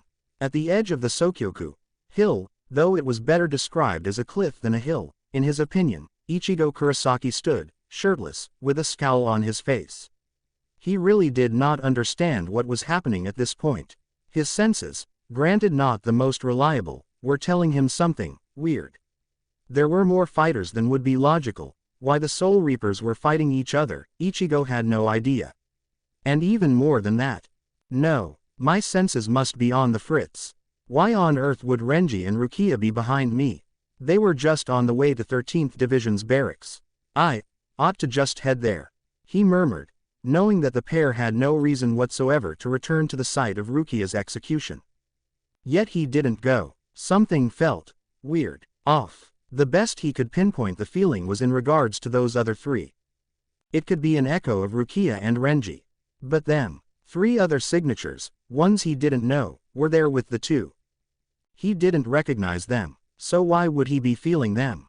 Just then, Ichigo heard something extremely unnerving. A female voice rang through the Seraiti. No, wait, was it in his head? One that caused 5 blades, of varying sizes, to appear on his left hip as his scowl increased a helluva lot. "All captains, lieutenants and seated officers of the Gote 13, may I please have your attention? Also, the Ryoka, this is Lieutenant Azane Katetsu, from the 4th Division with an urgent announcement. Please listen closely, as the message will not be repeated. This is an emergency report from Captain Unohana regarding a traitor in our midst. As unsettling as the following is, I am about to tell you the truth. Captain Aizen, former captain of the 5th Division, has committed high treason to an extent that has never been seen before. Central 46, the most important aspect of our government, has been slaughtered. Sosuke Aizen was assisted in this heinous crime by Captains Jin and Tosen. Well, those are 3 of the names I was given by Yoruichi.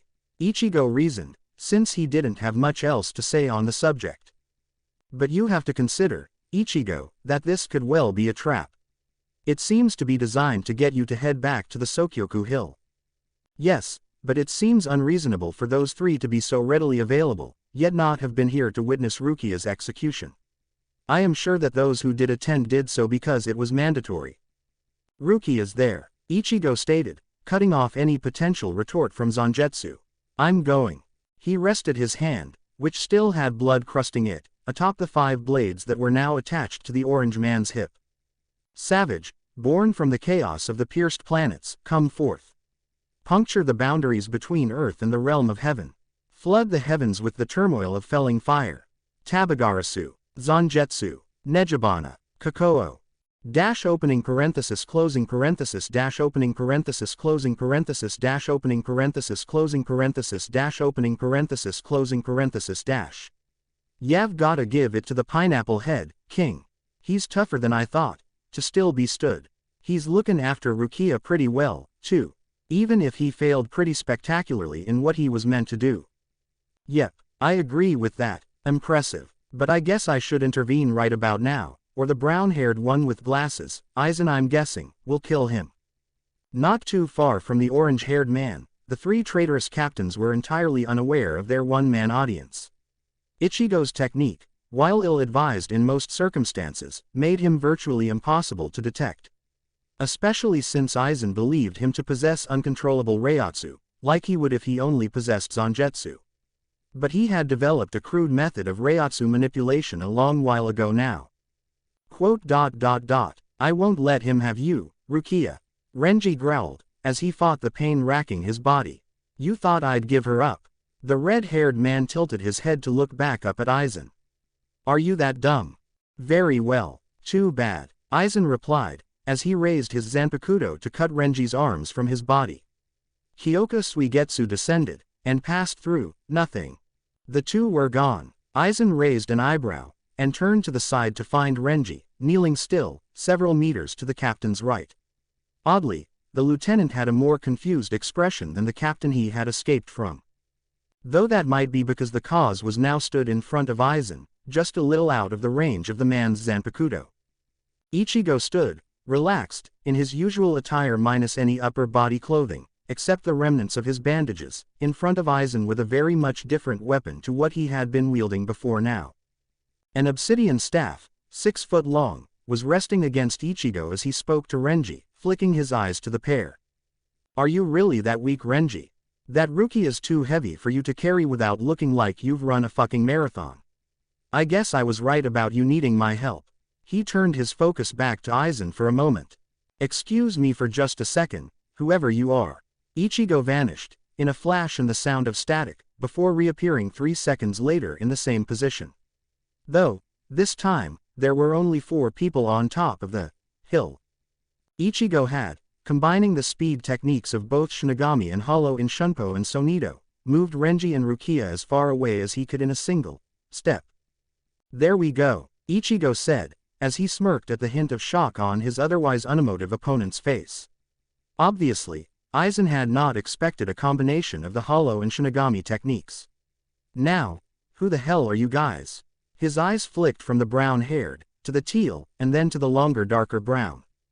Kurosaki Ichigo, you are much further along than I had predicted you would be.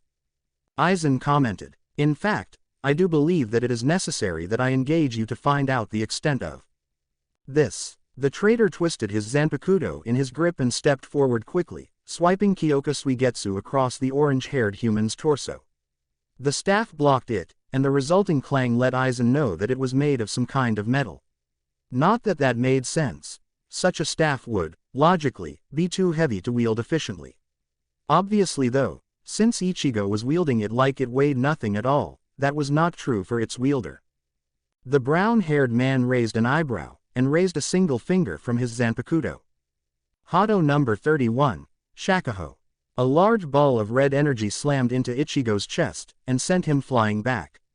The orange-haired man recovered mid-flight, and Ichigo vanished again and appeared back on the ground, a slight burn on his chest. Ichigo lunged forwards, in a blur, and drew back the staff with both hands gripping one end of the pole. Blue Reiatsu gathered in the black staff. Getsuga. Ichigo swung the staff in an overhead, vertical blow. Kureta. And his target was gone. The end of the staff slowed upon realizing this, but still tapped the rocky ground below. It cratered, reaching the feet of Jin and Konami, and Ichigo dropped a little, since the ground was now significantly lower than it had been before. The Ryoka scowled, and swung his staff once more. Gah! A wave of boiling water roared towards the other 2 men there, since Ichigo was annoyed with all 3. They vanished from its path, and the wave moved by harmlessly. TS's, he hissed, annoyed even further. It wasn't much fun fighting more than one person at once, especially when all 3 were obviously skilled.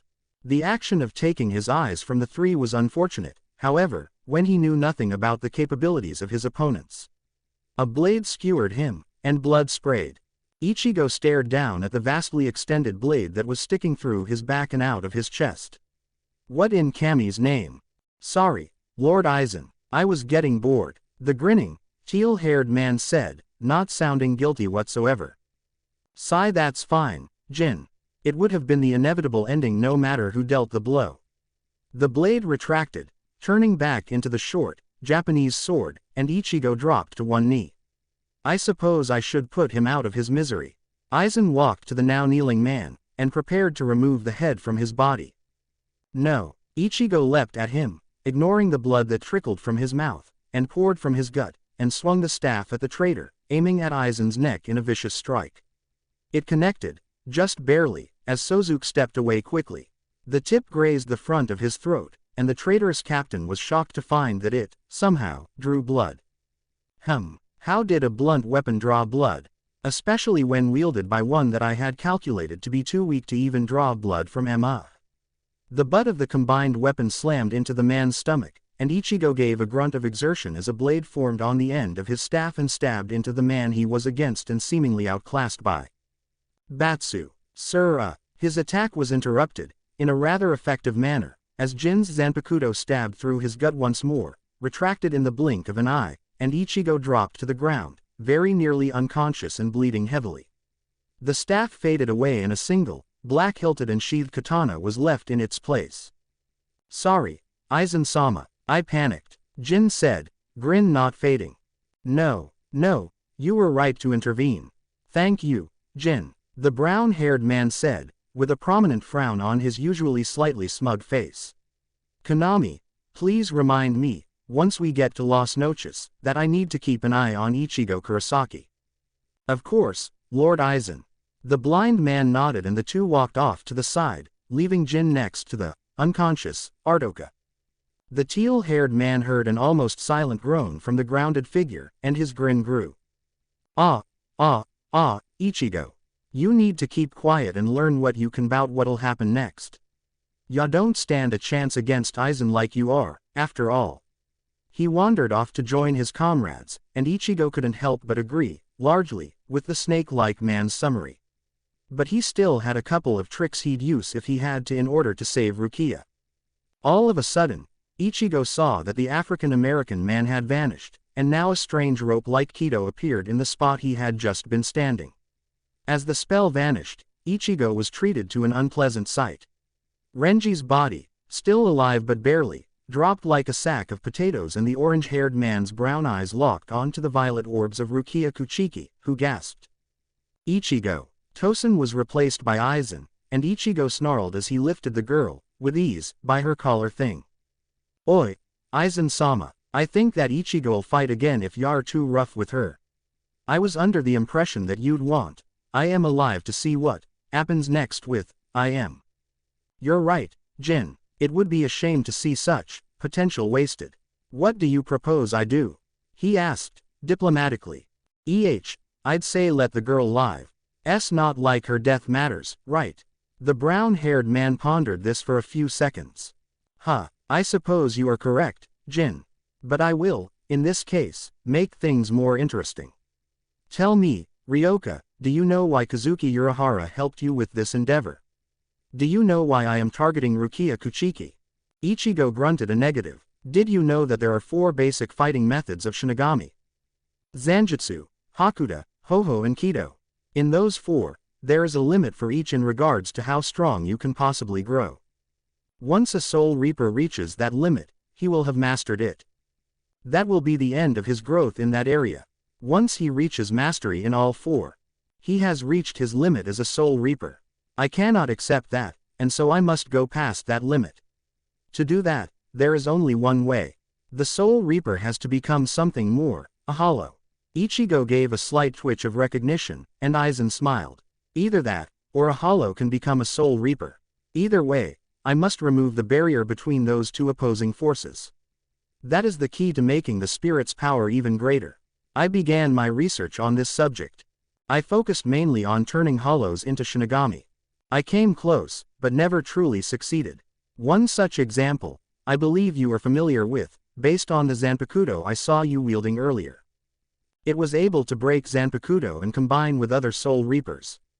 2 growls came in return, but Aizen ignored their anger. It was a shame that all I got back was the Hollow's corpse. He was ever so promising after all. But even with that, I was able to find a use. Even with that, it appeared that the theory was destined to be only that. Never a reality, but another succeeded where I had failed. Kazuki Urahara. I assume you remember the fact that the Gigai Rukia wore for so long was provided by him, yes? I thought so. He created a device that would turn one to the other, instantly removing the barrier between Hollow and Shinigami. Hogyoku. The man tried to destroy it, knowing it could be extremely dangerous, but he was unable to do so. Instead, he reluctantly turned to another solution. He built a shield around the Hogyoku, and embedded it deep inside a Gigai. Rukia's Gigai. When she entered, the device was transferred into her soul, and became tied to her energy. When hers faded, so would the Hogyoku. And then he set to work on the Gigai. Changing it to sap the spiritual pressure instead of restore it was simple for a man such as Urahara. It had to devour the Soul Reaper's energy in order to function, as he built it without Reishi. Eventually, the Shinigami would be reduced to a mere human, and the Hogyoku would vanish. He turned to the girl in his grip. Do you understand? You would have soon lost all of your Shinigami powers, and become that which you masqueraded as. Kazuki Urahara gave you no strength. He used you, Rukia Kuchiki. He effectively turned you human, just so that he could hide his own invention. It is fortunate you were brought to the Soul Society when you were. In a way, you could say that I am saving you.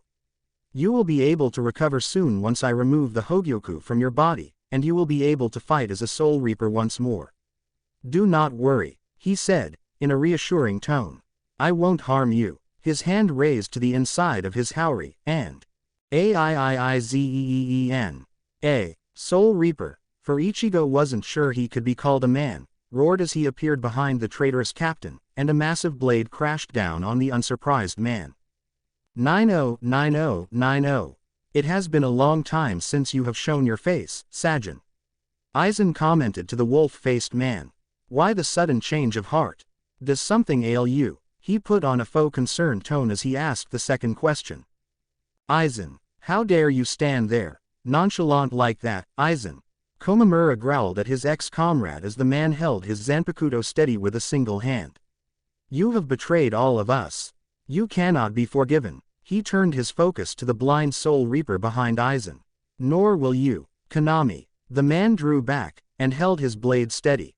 Bankai. A massive samurai rose above the captain, as Ichigo watched Aizen walk to stand in front of the wolf man, who didn't react whatsoever, until a look of shock came over his face, and Komamura froze.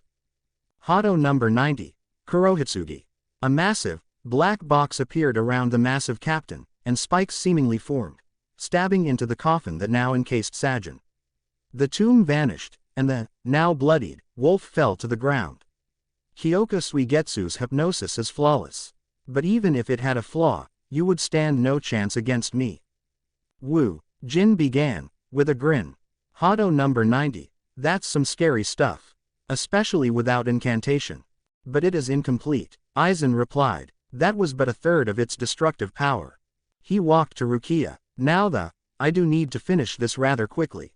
The man drew an odd-looking green tube from his pocket.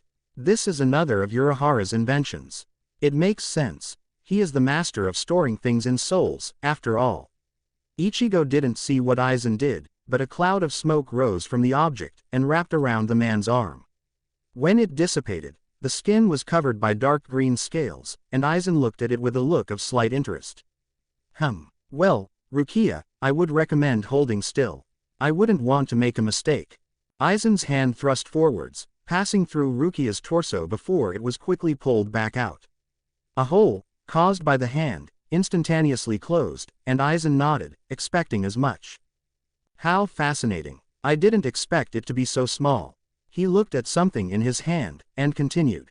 The Hogyoku. He looked on the kneeling girl with what seemed to be a sad frown. I am sorry, but as I was doing that, something occurred to me. I need young Kurosaki to visit revenge on me. If it is only a matter of his own health. I cannot be sure. He spoke softly to her, and turned to face Ichigo. Bakudo number 30. Shitotsu Sansen. A triangle of light pinned Ichigo to the ground, as Aizen continued. Relieve Rukia of one of her limbs, Jin. If I must. The man continued to grin, and raised his sword. Shoot to kill, Shinso.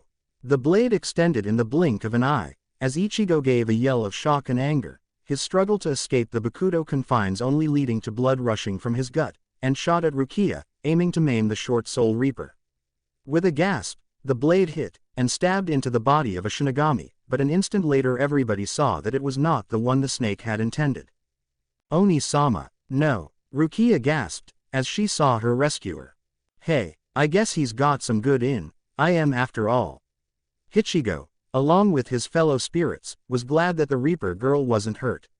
Ichigo would shoulder the blame himself if she had indeed lost a limb. That began to redeem Byakuya in their king's eyes.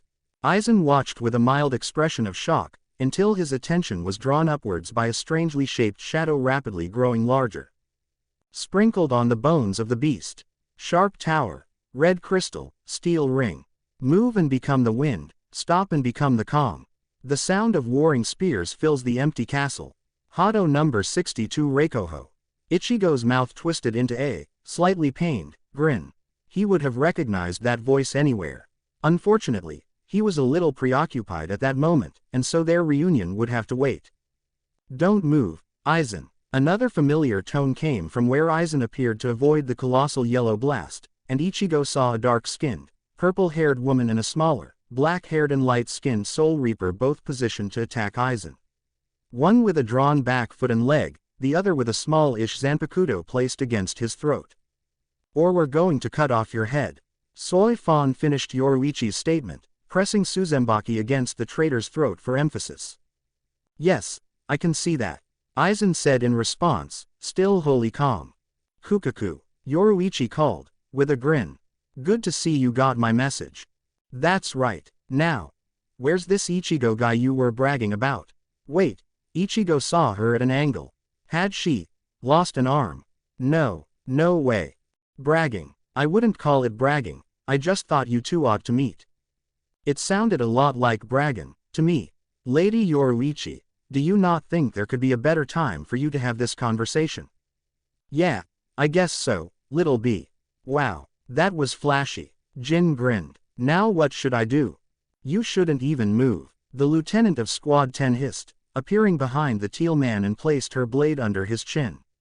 Sorry, Captain Aizen, it looks like I got caught. At the same time, a different lieutenant, who Ichigo didn't know, appeared behind Tosen, and had him in a similar position. You're done, Aizen, Yoruichi growled. Did you say something? You're caught. There's nowhere left for you to run. More appeared, including the big three captains, gathered around Aizen's still form. It's over, Aizen. The trapped man chuckled. What's so funny? I am sorry to have to do this, but the time has come for us to leave. Yoruichi's eyes widened as she sensed something. Soi Fan, move. The two vanished in flashes of Shunpo, as a yellow light enveloped Aizen. Above the battlefield, a tier opened in the sky, showing dozens of giant hollow masks. Three Manos Grande looked down, and a golden light shot down at each of the traitorous captains, forming a tube, of sorts, around the three. No way, the fat man that Ichigo had defeated twice now mumbled. How many are there? A sunglasses-wearing Reaper uttered. What is that? The man that had been holding Tosen asked, spying what looked to be a purple, closed eye. The three captains were very effectively cut off from the others present, but Jin had to make one last comment to his ex-captor. Well, that's a shame. I was having fun being your captive. So long, Rangaku, he said, not turning to look at the girl as he did so. A chunk of rock beneath each of the traitors rose, carrying them upwards towards the tear in the sky. You're just going to run away. That's it, the lieutenant of the still-downed wolf captain exclaimed as he drew his Zanpukto. Don't, the oldest being present barked. That light is from the negation. It is a technique used by hollows rescue their comrades from any situations they cannot win. It is impenetrable, and any attempt will backfire spectacularly on the one that tries. As soon as they were surrounded by that light, it became impossible for us to reach them. The end of his teaching was punctuated by a thump as Komamura, now kneeling, slammed his fist into the ground with frustration. Konami. Get back here, Konami. Have you forgotten? You once told me why you became a Soul Reaper. Was it not for the sake of your friend, the one who died, to carry out your justice? Where is your sense of justice now? Because I cannot see it. My eyes can only see one path. That path is the one with the least bloodshed. My path is justice. Their conversation ended there, as Yukitake stepped forwards and spoke to the ringleader. You have joined with the Manos. Why? I must continue to improve. To evolve. This is the only way that I can. You cannot have become that insane, can you? You were blinded by your self-righteousness. Since the beginning, nobody has truly stood at the top. Not you, not me, not even the gods. Soon, though, he removed his glasses and swept his hair back in a sleek style. That vacancy will be filled. From now on, I will climb higher than any before me. I will stand at the top. He looked down at them, his eyes resting specifically on Ichigo. Goodbye, Soul Reapers. And goodbye, Ryoka boy. Even I must admit that, for a human, you are rather fascinating. The three vanished through the hole. Now that that arrogant bastard is gone, is somebody going to get this blasted thing off me? Ichigo exclaimed, growing more and more annoyed with being pinned to the ground and wanting, very much, to be free again. Chapter 12. A meeting of the captains. In the aftermath of the traders' flight, 4th Division was working overtime. I'm all right, Sajin Komamura assured the healers fussing over him. His pride was, by far, the most serious injury he had. Take care of the others. Sir, where should we start? 2 new arrivals, greenhorns of Squad 4, asked the seated officer in charge of giving assignments on the Sokyoku Hill. I want you to heal that Ryoka. If you are unable, come and find me and I will assign some of the senior healers to assist you. But sir, you have been made aware of the situation, haven't you? He, apparently, is the one that came closest to stopping the traitors. We owe this much, at least, to him. Obviously he is not our enemy. As the two ran off in search, the man spotted a sight for sore eyes. Excellent. He ran to greet his captain, who was arriving on her manta ray-like Shikai. Captain Unohana, I am glad to see you. What is the status of Captain Hitsugaya and Lieutenant Hinamori? They have escaped death's door. From here on out, they just need time to recover. What is the situation here? The most gravely injured appears to be Captain Kuchiki, ma'am. The Ryoka was seriously wounded, too, but we cannot seem to find Hai. He was cut off by an annoyed yell. What the hell are you doing? I wake up and find you two rubbing stuff on me. Who are you? A pair of panicked yells came in response to the angered voice, and dust was kicked up in the distance as the greenhorns ran to find sanctuary with their kind captain. They arrived, and hid behind the calm-faced woman as an orange-haired man appeared in front of her in a blur. Oi, I asked you a question. You better have a good reason for rubbing shit on me while I was sleeping. His hand rested on Nejibana, visible because he would soon enough be meeting people that would know her far better than any of the other three, sealed form as he glared threateningly at the cowering Shinigami. I believe, Kurosaki-san, that they throw you unconscious from your injuries. Unohana responded for her subordinates, with a small smile. Ichigo, surprisingly, did not notice the sinister glint in her eyes, preoccupied as he was. You see any injuries? Ichigo gestured at his bare torso, and the captain was surprised at what she found. Granted, the burned-away clothing showed clearly that the man had recently been in a fight, but there was no evidence of any wound. Well, that wasn't quite true. There was a pair of inch-long, pink scars, each indicating one of the serious injuries, yet those signs were very minor, considering Retsu had been informed that Ichigo Kurosaki had been run through by Jin and his Shinso. How could that be possible? The captain would have asked had her, currently sporting a bloated sense of self-worth, subordinate not interrupted the beginning conversation. Hey, who do you think you are? Talking to Unohana Taicho like that? The seated officer barked at the man he had, just moments ago, defended. He did, at least, have the intelligence to give a scared whimper as Ichigo laid a hand on Nejibana's hilt and turned his glare onto the man that had now taken a place further towards the top of the Ryoka's shit list. Fortunately, Ichigo then processed what had been so rudely shouted at him. Your Captain Unohana, he asked, turning a far more pleasant expression to the softly smiling woman. Yes, that is me. Ah, sorry, ma'am, I didn't realize it was you. I apologize for my actions towards your subordinates. I had yet to come down from the high I get in combat. It tends to render me much ruder than I would normally act. He explained, with a sheepish expression. No apologies are necessary, Kurosaki-san. I am sure that would have been a very shocking manner in which to wake up. And I assure you that I have seen people far more brass than you even on your worst day. I do regularly have to deal with Captain Zaraki and his squad, after all. The captain smiled kindly, finding slight humor in the comparison. Still, I feel bad. I will do my best not to let it happen again. He bowed his head in apology before looking up with interest. Say, do you know where Captain Yukitaki is? Retsu was slightly confused as to what the man would want with her friend, but knew that Jashiro had been wanting to talk to Ichigo himself, once the invader woke. I believe that he and Captain Kiraku headed to 1st Division with Captain Commander Yamamoto. They did make a request of me, via Hell Butterfly, to inform you, once you resurfaced, that they would like you to head over in that direction to familiarize yourself with the area. You're going to need to attend a captain's meeting, I'm afraid. Joy. From what Ichigo knew, based on Yoruichi's stories, those sessions were tedious, to say the least. That way? He asked, pointing. That's right. Retsu nodded, with a yet another kind smile. Arigato. Ichigo dipped his head once again and vanished in a blur of flash step. Dash opening parenthesis closing parenthesis dash opening parenthesis closing parenthesis dash opening parenthesis closing parenthesis dash. 4 hours later, after losing his way Kami knows how many times, Ichigo knew exactly why he had been told to come here so much earlier than he had thought necessary. He was stood in the captain's hall in the 1st Division barracks, as the Haori-wearing Shinigami were in 2 lines, odd-facing even. They seemed to be waiting for the head captain to show up, and Ichigo was just hoping that he was doing the right thing by standing at the back of the room, since nobody had told him where else he was supposed to wait. Bored. His hollow whined, as nothing happened. While Ichigo, and the other spirits residing inside his mindscape, had plenty of patience, his hollow was lacking in this aspect.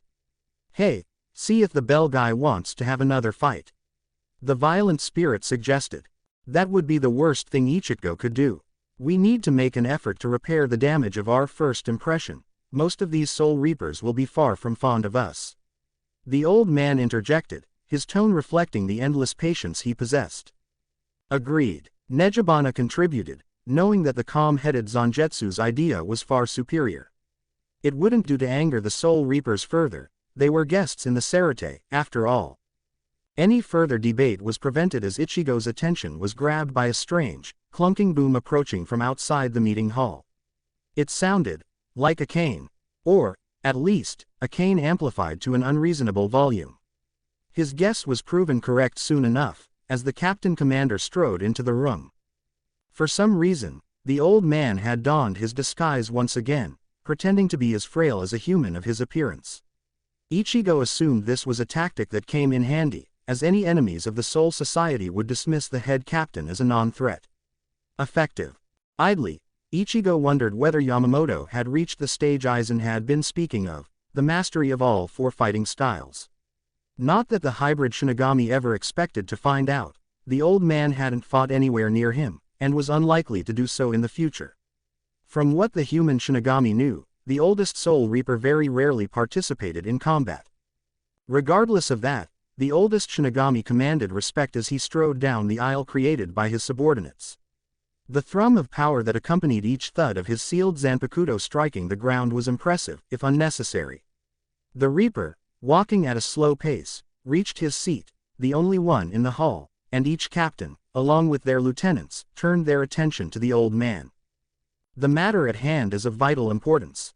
The Shinigami boomed, to make sure he had their undivided attention, before continuing his speech.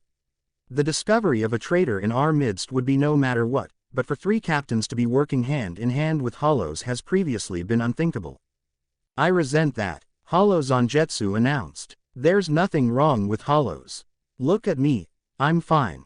Other than being sadistic, psychotic and having no morals, you mean? Exactly. In light of this, I have approached many of you in the short time since Sosuke Eyes, Jin Ichimaru and Konami Tosen revealed themselves. Quick, decisive action is vital in this trying time, but we must remain united. Without Central 46, this council is the highest authority in the Siraiti, and so we are all expected to contribute to the path we must take. That was all well and good, but why was Ichigo here? Of course, we will be increasing the intensity of training, for each and every Shinigami, to allow them the best chance to survive the upcoming war. This means that your suggestion, Soi Fan Taicho, is to be fulfilled. You have permission to oversee your own squad members' training, though I hope you refrain from overworking Division 4 too frequently. The same is true for you, Captain Zaraki. Soi Fan maintained her determined expression, while Zaraki gained a bloodthirsty grin, one that was even more extreme than his typical shark smile. I'm afraid that there is little we can do for 4th Division other than this. I ask any of you who have members you believe would be better suited in Unohana Taicho's division than your own, please do not hesitate to reassign them. We have not the time to waste on training our unranked members in combat if they appear to be a lost cause. The kind-faced, intimidating captain nodded solemnly. There was little else that could be done to decrease the workload the average healer would have to shoulder. Seeing this, Yamamoto continued. Captain Kuchiki, Genryu Sai continued. I assure you that the treasonous behavior of the now ex-captains will be punished appropriately. I am unsure whether you meant only Captains Aizen, Ichimaru and Tosen, but the actions of Kuchiki Rukia, Ichigo Kurosaki and their accomplices require further examination. I, personally, am under the impression that their actions were justified due to the positive effect provided to the Soul Society, but I would like to hear opinions in the matter later in this meeting. Likewise, I assure you, Captain Kamamura, that those who have betrayed us will be dealt with properly once the opportunity presents itself. I agree that, if they are willing, having senior captain train lower-ranked officers would be beneficial. I fail, however, to see the logic in you only training females, Kyoraku Taicho. The pink-wearing captain pouted, before flinching under the gaze of his lieutenant.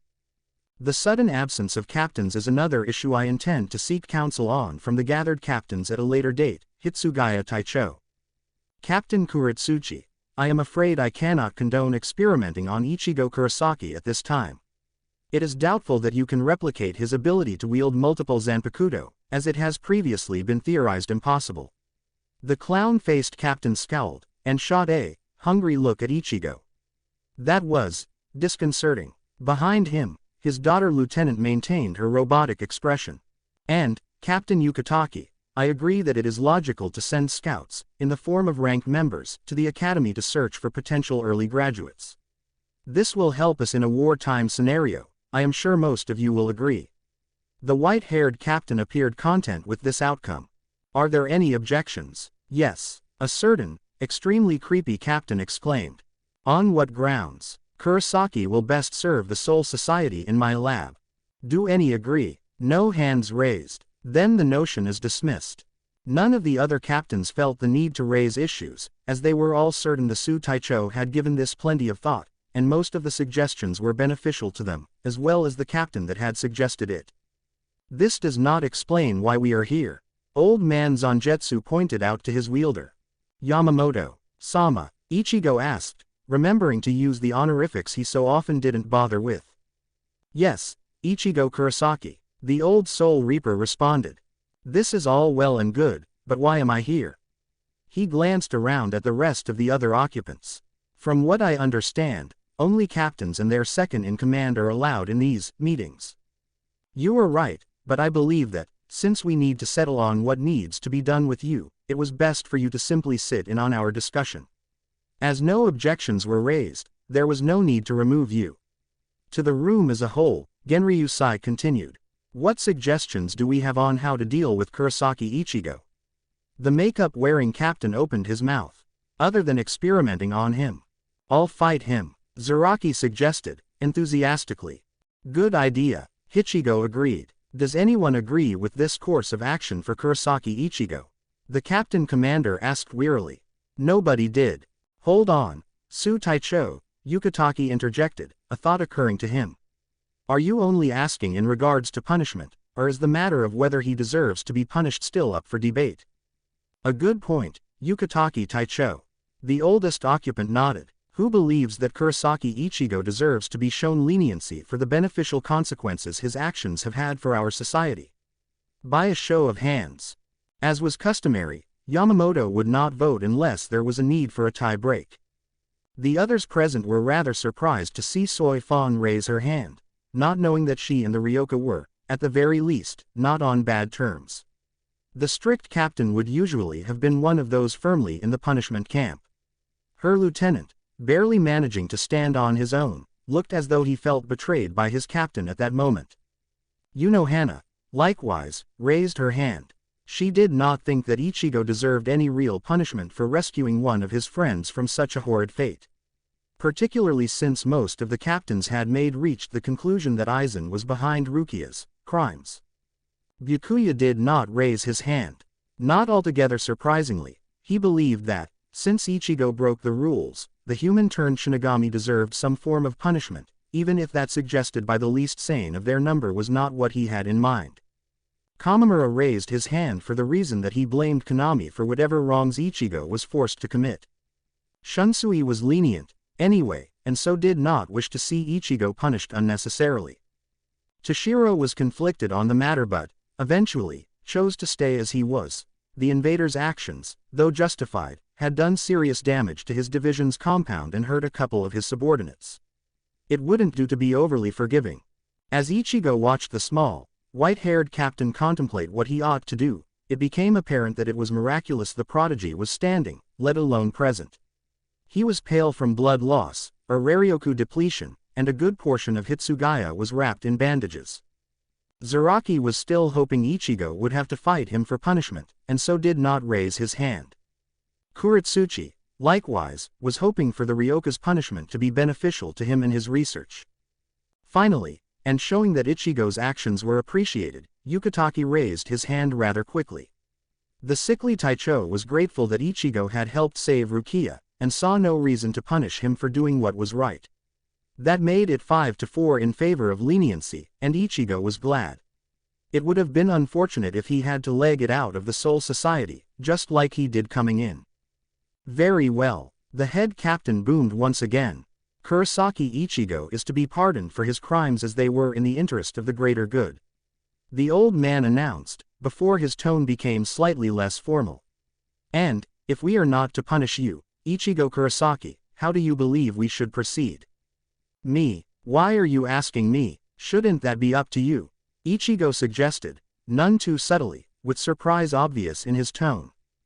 Yes, the final say will stay with we captains, but first we need to be aware of what you intend to do next. The Su Taicho replied. Oh, well, I'm going back to the living world. My friends and family are there, after all. The head captain, and the others, fell silent as the senior-most of their number pondered this. And do you intend to return to the Soul Society? More specifically, can we count on you as an ally? You mean against the traitor guys?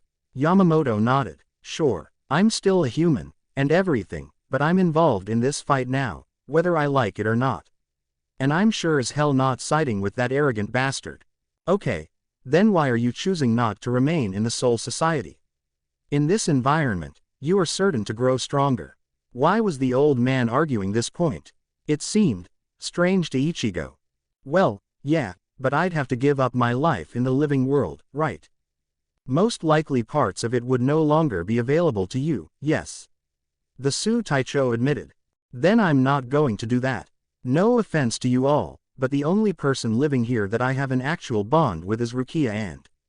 Well, she doesn't seem to be treated well around these parts, does she? In the human world, I've got plenty of friends and, more importantly, my family, namely my sisters, are there. I ain't going to tell them that I'm suddenly abandoning them. Ichigo stated, firmly. He meant no disrespect, but it was true he had ties to the living world. For his sisters to lose a brother, while they still mourned their mother, would be horrible. Even if he was kind of dreading his return, and the reunion with his unhappy friends. Before the head captain could speak again, one of his most trusted fellows spoke up. If I might suggest something, Retsu Unohana said, in a calm tone, continuing as she got permission from her elder in the form of a nod. I believe that Ichigo would still like to grow stronger, but, as a human, he has other commitments. Perhaps he could return on certain days, such as the weekends, and train then. It would be a healthy compromise, would it not? I can do that, Ichigo nodded. He did want to grow stronger after all, but that should give him freedom to train other parts of his power, most of which would be ill-advised near Soul Reapers. The captain commander simply nodded his agreement, but the 3 captains, and 1 lieutenant, that knew him best sensed he was irritated about something. Unfortunately, none of the 4 were sure what. Dash opening parenthesis closing parenthesis dash opening parenthesis closing parenthesis dash opening parenthesis closing parenthesis dash. After the meeting, which consisted of some more technical talk, about how the squads would arrange their duties in the wartime, that Ichigo didn't pay attention to, the human Soul Reaper was stood outside the meeting hall. Other than Zaraki, who, shockingly, challenged him to a fight, and Soifon who gave him a strained smile, one that seemed characteristic of someone who had long forgotten how to use the necessary muscles, none of the captains had said goodbye. The lieutenants, likewise, had all vanished as a unit. Ichigo assumed they had another meeting, or had to deliver news of this one to their division members. The lack of communication wasn't surprising, however, since the Taicho Ichigo was waiting to speak to had, along with Unohana and Kiraku, hung back to ask the captain commander about something. As the doors swung open again, Ichigo started, and turned to face the emerging Shinigami. Retsu didn't blink upon seeing Ichigo, but instead smiled at him before vanishing in a burst of shunpo, off to take care of something at her division. Evidently Yamamoto had stayed in the hall, or possibly exited elsewhere as this was his division, since he was not accompanying his 3 apprentices out of the room. Ah, Ichigo, the easy-going captain of Squad 8 exclaimed, with a grin, as he and his best friend caught sight of the human Shinigami. Shunsui felt the need to do this as Jashiro had stumbled slightly, not for the first time, upon seeing the katana resting on the Ryoka's hip. It's good to see you again. The kimono-wearing captain called to the younger man. You mean since 10 minutes ago?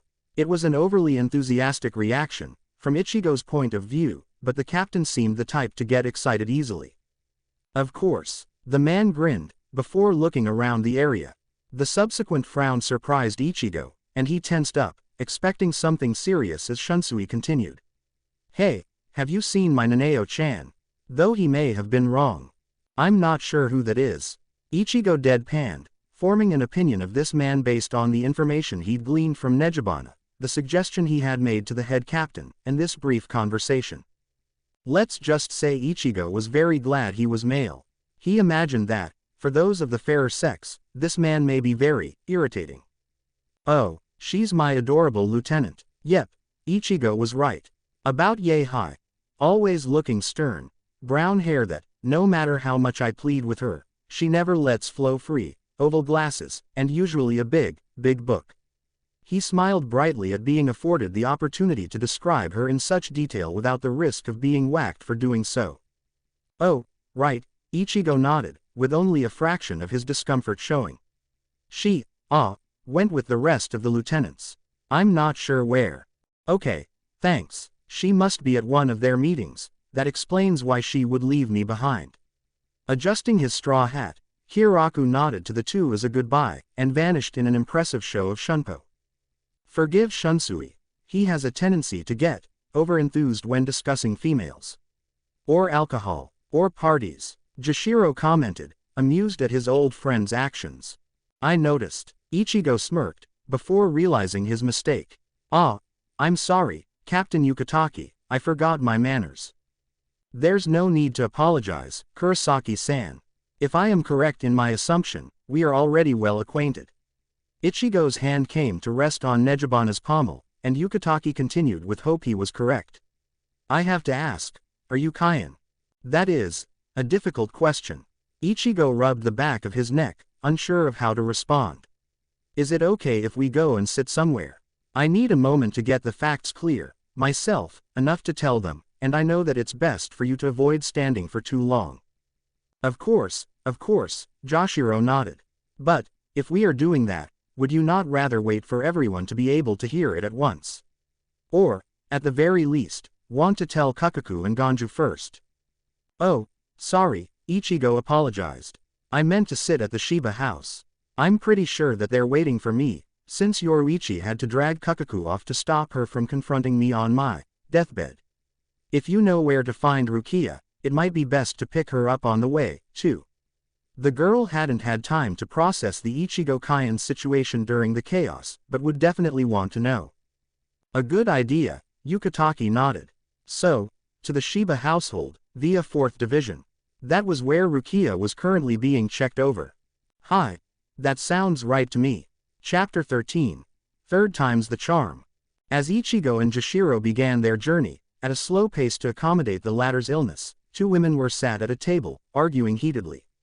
Kukaku Shiba's bad mood was best shown by her younger brother's current state, slumped against the far wall with canaries flapping madly around his head. What the hell was that about, Yoruichi? Her main punching bag out of commission, Kukaku turned her ire on the where cat sat across from her. This was, in fact, more appropriate since Ganju had done nothing to deserve such a beating. Why would you drag me away from Kaien like that? The dark-skinned woman she was berating stayed calm in the face of her friend's anger, and responded as such. He needed time to recover, Kukaku. And we both know that you, conversing with him would have led to you punching Ichigo in the face for not visiting earlier in his trip. The black-haired girl growled slightly at the use of the orange-haired Soul Reaper's name. That is his name, Kukaku. I already told you, he's not Kaien. I didn't think he was Kaien. But he's the reincarnation or something. Look at his sword. She remembered the sight of Nejibana from the days Kaien would happily regale his siblings with stories of his Shinigami adventures. That blade was Nejibana, and Yoruichi couldn't convince her otherwise.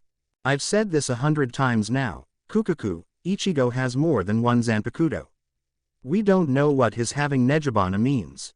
As her friend tried to interrupt once again, Yoruichi quickly continued. I've met 2 of his other spirits, I know what I'm talking about. But you think he's connected to us somehow, right? Ah, and there was the problem. Yoruichi was well aware of how the 2 were connected, but would it be a breach of trust to tell her? It certainly would be if Ichigo ended up finding out. Who knows what her pupil's reaction would be to the secrecy. The purple-haired woman sighed, before responding. Kukaku, I have something to tell you, but you have to promise me you won't tell Ichigo, since it's not exactly my secret to tell. Dash opening parenthesis closing parenthesis dash opening parenthesis closing parenthesis dash opening parenthesis closing parenthesis dash. Will you stop glaring at me, midget? Ichigo exclaimed, as he lost patience with the expression Rukia had turned on him. She was unhappy with Ichigo and his secrecy. Never mind that Ichigo hadn't been aware of Nejibana for the time he and Rukia had been companions, nor had she told him about Kaien. Why would I, strawberry baka? Rukia retorted. You lied to me. The girl had thought she and the substitute were closer than that. How did I lie? I didn't know about any of my Zanpukto before your brother stabbed me, they blocked my memory of them.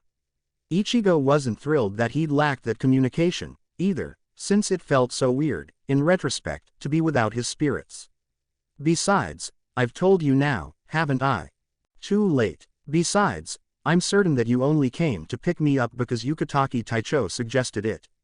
Finally feeling, at least vaguely, that he was part of this conversation, the white-haired captain attempted to defend Ichigo. Actually, Rukia, I suggested it, midget. Ichigo's manners suffered when his temper was frayed and, so, he didn't take the fact he had interrupted the captain into consideration. Rukia did. Baka, don't interrupt Yukitake Taicho, it's rude. She berated her friend, who scowled and opened his mouth to yell back, before catching himself. In this, at least, Rukia was right. Apologies, Yukitake Taicho, I forgot myself in the heat of the moment. It's no problem, Kurosaki-san. I completely understand. The man's tone was truthful, and held a hint of relief, as he noted that, between the angered silence and the 2 younger Soul Reapers' argument, they had now reached their destination. Through the trees of this particular forest, Jashiro could see the hint of a building. Oh, and I believe we have arrived, Kurosaki-san. Ah. Yes we have. And please call me Ichigo, Yukitake Taicho. He disliked formality. Okay, and please feel free to address me in the same way. Nah, you're still a captain, Ichigo pointed out, just before he froze, and a hand came up to his forehead. This is why you shouldn't let Kukaku decorate, the human Shinigami groaned. While he did not, exactly, have the memories to support it, Ichigo knew well that Kukaku had a rather unique sense of copyright core. The two arms that were, for some reason, holding a Shiba banner above the squat building showed this rather well. Shaking off the surprise as the sight of such a different Shiba residence, Ichigo strode towards the door once more, the other two following slightly behind. It's safe to say that Ichigo did not expect the greeting he would receive. Dash opening parenthesis closing parenthesis dash opening parenthesis closing parenthesis dash opening parenthesis closing parenthesis dash. Lady Kukaku. Soul Reapers approach. The twin retainers of the Kukaku household announced from their place in the entranceway. Kukaku, followed closely by her old friend, attempted to walk at a sedate pace to meet the Soul Reapers that, hopefully, included her reincarnated brother. A mantra was running through her mind as she did. He is not Kaion. Ichigo Kurosaki is not the same as Kaion Shiba. Kaion is dead. It does not matter that Ichigo has Nejibana. He is not Kaion. Ichigo Kurosaki is not the same as Kaion Shiba. Kaion is dead. As the door swung open, her inner monologue's volume rose to shouting. She needed to remember that Ichigo was not her dead brother. Ichigo was not Kaion. Yoruichi was certain of that. But that was before she was confronted with the carbon copy, if you ignore the orange hair and brown eyes, of her deceased brother. Remaining cold was far easier said than done. Onichan. The dark-haired woman flung herself at a shocked Ichigo, and her arms locked around his neck. I knew it. The human Shinigami's mind went blank at this turn of events, and he stumbled back a step or two, not expecting the sudden impact of the Shiba head's enthusiastic greeting. No, he's not your brother, he's Ichigo. Ichigo Kurosaki. Yoruichi corrected her old friend, as she grabbed the prosthetic arm of Kukaku and began her attempt to pull the black-haired soul off Ichigo. Let go of me, Yoruichi. Kukaku tightened her grip on the man she viewed as Kaion, not noticing the fact that, by doing this, she cut off his airflow. This brought Ichigo back to the present, however, and he raised a hand to Kukaku's left arm, briefly struggling to aid Yoruichi in pulling the woman off him before settling for tapping his submission. You're choking him, Kukaku. Yoruichi exclaimed, as she gave a last, mighty yank. Noticing that this was true, Kukaku let go with a hasty apology, just as her friend pulled. The two, unsurprisingly, went crashing to the ground, rolling over each other for several meters. Ichigo, meanwhile, attempted to steady himself, despite the lack of oxygen, by grabbing the nearest available handhold. Unfortunately, Yukatake was not ideal for this purpose. Bahaha, ha, Rukia burst out laughing, as she watched all four of the others tumble to the ground. Quickly catching herself, the diminutive Soul Reaper rushed to the side of the only person she was concerned for. Are you okay, Yukatake Taicho? Yes, I'm fine Rukia. Thank you for your concern, I was simply unprepared. The man said, with a smile, as he slowly stood. Ah, Ichigo exclaimed, as he took a deep breath. I'm sorry about that, Taichi Urg. An angry Rukia Kuchiki slammed her foot down on Ichigo's upper back. Ichigo, what is wrong with you? She yelled. You know Yukatake Taicho is ill. Rukia, there's really no need to, Yukatake tried to assure the Kuchiki girl. Apologize, Rukia ordered, digging her foot further into the tissue. Now. I already did you brat. Ichigo barked back in response, shaking the girl off and pooching himself back to his feet. What did you think? I'm sorry Taicho, meant. 5 minutes later, the group had recovered from their fall, and made it into the, for lack of a better word, sitting room. Apparently, sofas were not very popular in the Soul Society. Instead each of them had a comfortable cushion to sit upon. It was amusing, to Ichigo, to observe the differences in each person's posture. Rukia, for example, was far more formal in the presence of her captain than Ichigo had ever seen her be in the living world. Yoruichi was obviously relaxed, but not so much as Kukaku, who had her legs spread in a very unladylike manner, demonstrated by the slight reddening of both Ichigo and Yukatake. Even more bothersome, to Ichigo, than the provocative position and dress of someone who, at the very least, perceived him as a brother, were the comments Hollow Zangetsu was making. Evidently, he did not care about the moral implications of incest. In fact, he had his own description. Kinky. He happily shared with his wielder. Thankfully, Nejibana quickly grew tired of the Hollow's crude comments. Quiet, the female spirit ordered. Based on the squeal that followed, Ichigo could safely say that her weapon found its mark. Growing slightly uncomfortable in the silence, which nobody seemed willing to break, Ichigo decided to break the tension.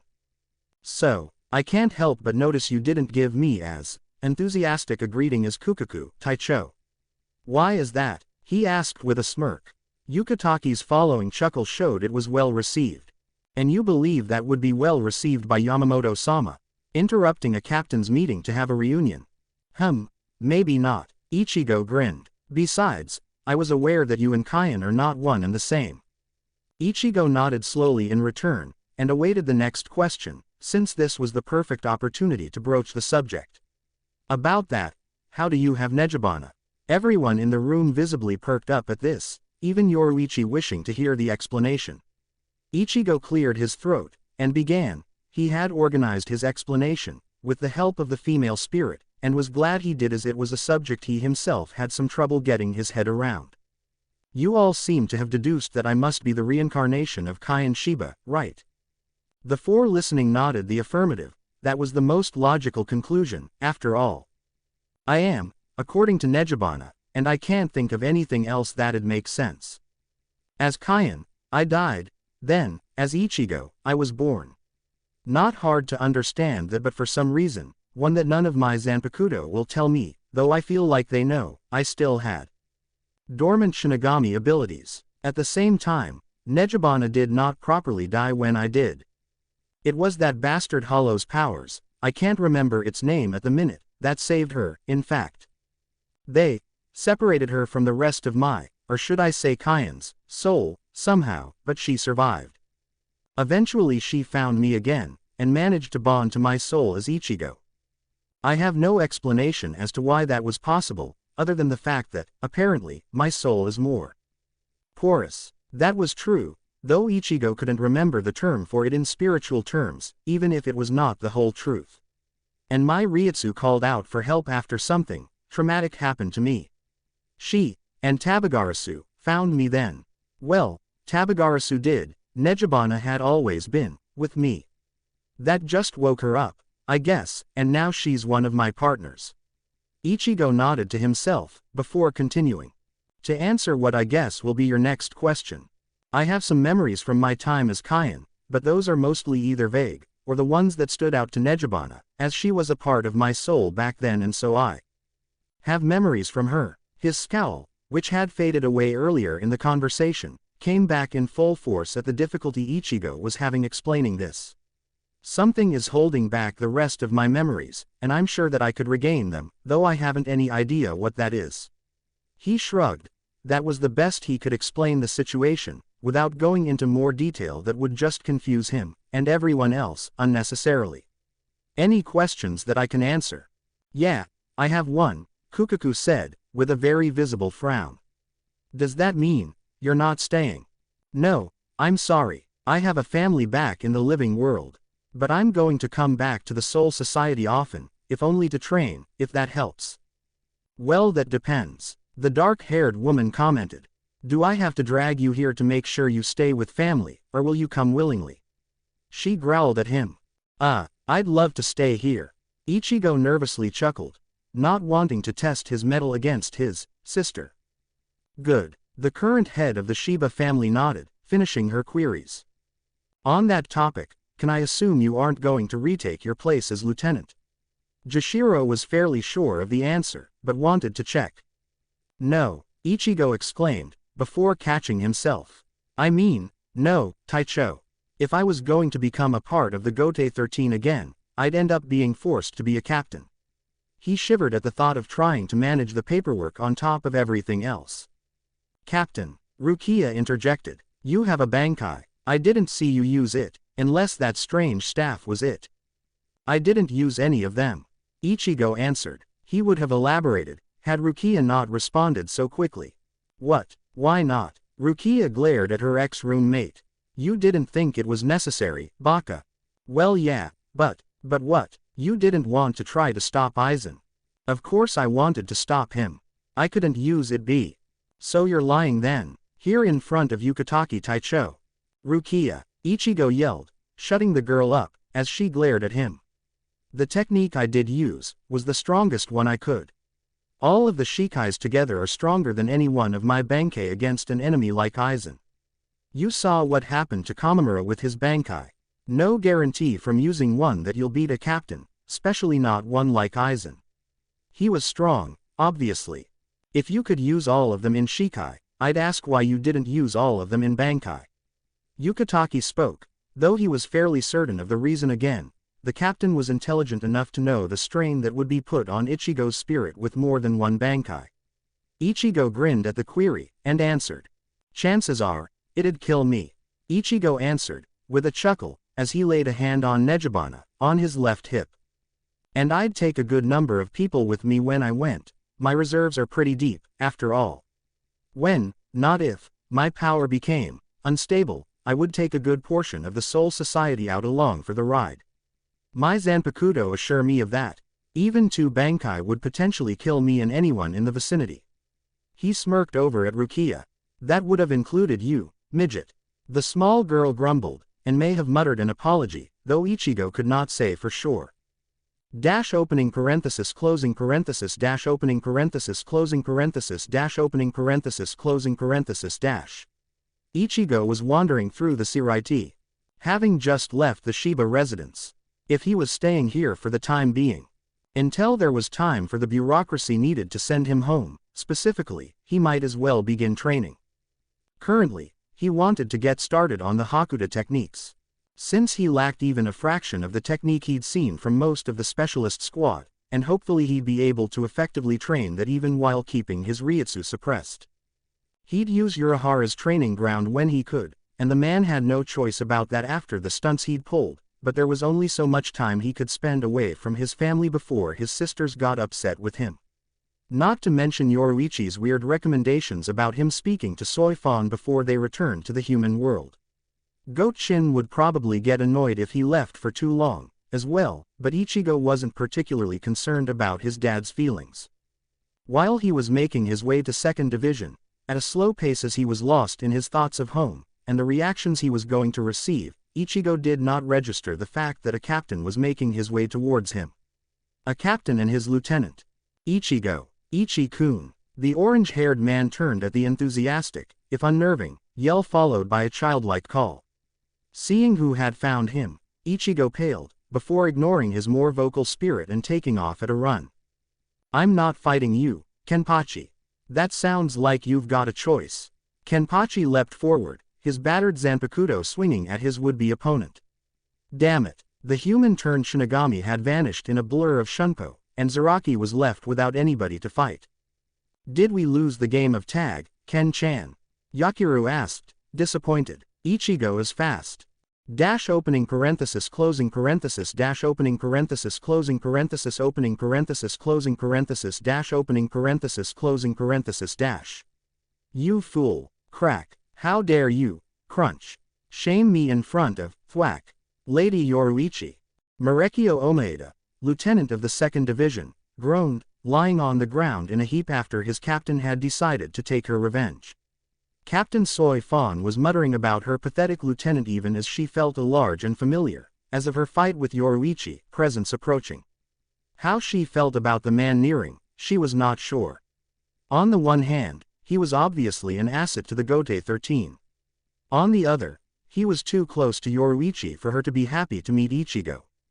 The petite captain let out a sigh, half of exasperation at her squad's ineptitude and half something else. Everything was changing, and Shaolin was not sure how she felt about it. She just knew that the human coming to her division was the catalyst for the change that was to come and that she should be wary of him for that. In her mind, that meant she could also be suspicious of his intentions towards her ex-mentor.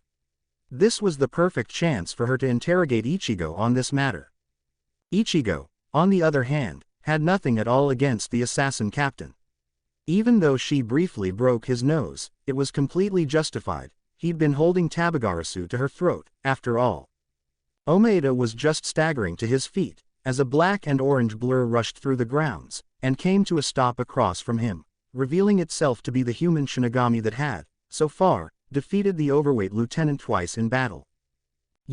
True to form, Marekio charged at Ichigo, ignoring the fact that he had blood running down his chin from his captain's assault. Come back for more, have you? He drew his blade, and roared his incantation. Crush, Gegatsuburi. The katana morphed into the large flail that was his shikai, as he grew near to his would-be target. Take this. The fat man swung his Zanpukto, and the spiked mace head was flung at Ichigo, who snorted. Again, really, do you never learn? Ichigo vanished in a flash of shunpo, and appeared inside Omeda's reach with Nejibana already half drawn. Stepping past the balding lieutenant, the blade flashed out and, by the time Ichigo had resheathed the katana, the man was back on the ground, weeping, with blood flowing from a gash in his large gut. Taking the initiative, an unnamed member of the 2nd Division appeared in a burst of shunpo, grabbed the lieutenant, and vanished once more, most likely heading to the squad for to get Omeda help. Captain Soy Fan, Ichigo called in greeting, spotting the woman he had come looking for. He walked over to the petite Soul Reaper, as she turned to face him with a slightly sinister look of amusement in her eyes. He'd forgotten the pleasure she took from her arrogant subordinate's pain. Ryoka, the black-haired captain, acknowledged him. Ex-Ryoka, Ichigo corrected, with a smirk. How are you on this fine day? He asked, with a bow. One that was more than slightly mocking, drawing a small growl from the girl in front of him. I am fine, thank you. She returned curtly. And yourself? Better since I've stopped having to fight for my life. Ichigo nodded, before correcting himself. Well, mostly, but I doubt anyone's really safe with Captain Zaraki around. That's true, though he eventually loses interest in most opponents. She informed the ex-Ryoka. Why are you here? She did away with the pleasantries, and she raised an eyebrow at the orange-haired hybrid. Ah, down to business, I wanted to ask if it was possible for me to train with your squad in the techniques of Hakuda and Ho-Ho. Why would you need to do that? Don't you have Yoruichi-sama to teach you? Soy Fan asked, with a bitter tone of voice. I suppose I do. Yoruichi suggested that I should see you about learning, though. She said something about you needing to ask me a question. I trusted her judgment, as weird as the statement was, so, here I am. Ichigo shrugged, not knowing anything more. Certainly not that they had an audience, in the form of a black cat, watching from the rooftops. What do you want to ask me? Now, how should she ask this? Soy Fan decided to just do it. What is Yoruichi to you? She blurted out, before realizing that this phrasing was awkward. Yet she couldn't think of a better way to say it. Teacher, I guess. If you're asking what I assume you are. Bear in mind I thought she was a cat until I came here. Ichigo answered, without going into any actual detail. Yoruichi was one of his mentors, and until he came here she hadn't told him about her human form until recently. There was no way in hell he was going to tell the, frankly, obsessive captain in front of him that he'd bathed naked with the subject of her obsession. That would end badly. How was he to know that Yoruichi would tell her ex-protege? Chapter 14. Orihime is forgetful. Nejibana. Dash opening parenthesis closing parenthesis dash opening parenthesis closing parenthesis dash opening parenthesis closing parenthesis dash. In his basement training area, one that he was very proud of, Kazuki Urahara waited with a grin on his face. From what he understood of young Ichigo's trip, it was a great success. Even if he had lost the Hogyoku, Urahara wasn't willing to let his mood be dampened, at least, that was the impression he gave to the youngsters next to him. Even if he was aloof, Urahara knew that the traitorous captain, even without such an amazing invention, if Kazuki did say so himself, would be a serious threat to the innocent souls of the Soul Society, and Urahara was rather unhappy that Aizen was now all the more formidable. In front of the inventor, there was a Senkaimon. The first one he had seen, in a long time, that was sanctioned by the Gote 13. Of course, it was simple for a man as intelligent as he to open, given his practice, and now he only had to wait for one of his oldest friends to return with his protege. Then They would begin Ichigo's training anew and the boy could become better able to protect the people he cared for. That was all the hybrid was motivated by, after all. Of course, the ex-captain wouldn't be doing it out of the goodness of his heart. The unique nature of Ichigo would be fascinating for him to study. He was sure Isshin's son would not mind, even if Urahara had intended to inform him of the study. A sensor beeping thrice told the oddball genius that there were souls incoming, and his grin spread even further as he drew the fan from its holster at his hip. The man did not consider the anger of the short-tempered teen, after the actions he himself had committed against Ichigo, dismissing them as non-consequential in the grand scheme of things. That was one of his evident flaws, after all. He saw the big picture, and dismissed ethics in favor of advancement. Even if his amoral nature paled in comparison to his, ironically, pale successor. As he preemptively raised the fan to cover the lower half of his face, Kazuki's eyebrows raised. Why would Ichigo, or Yoruichi, need to use Shunpo so close to the exit? The cleaner was not in there with them. It was a perfect example of Urahara's skewed perception of reality that he assumed they were only in a rush to see him once more, no doubt to thank him for providing the method of travel and the vital information on the Sarate's current affairs. His cheeks reddened, and he let out a small giggle as he wondered if they had brought him any gifts, and his mind wandered to some inappropriate methods of thanks they could have settled on. "What's up with him?" Jinta asked Ururu, as he slowly edged away from his employer. The quiet girl shrugged as she, too, gave Urahara an uneasy look. They had learned, from years of experience, that it was not a good sign for Kazuki to have odd expressions. "Hello, Kazuki." The two youngsters' attention was pulled in another direction, as a black cat materialized in front of their boss. The masculine voice was bored, as was common for Yoruichi in her cat form, and gave no hint to the man as to the fate that awaited him seconds later. "Ah, hello Yoruichi, I am glad to have you back." Urahara visibly searched the vicinity, twisting his neck left and right, before he spoke again. "So, where's Ichigo?" He must have been planning a surprise to show his gratitude, was the conclusion Urahara reached, as another giggle escaped his lips.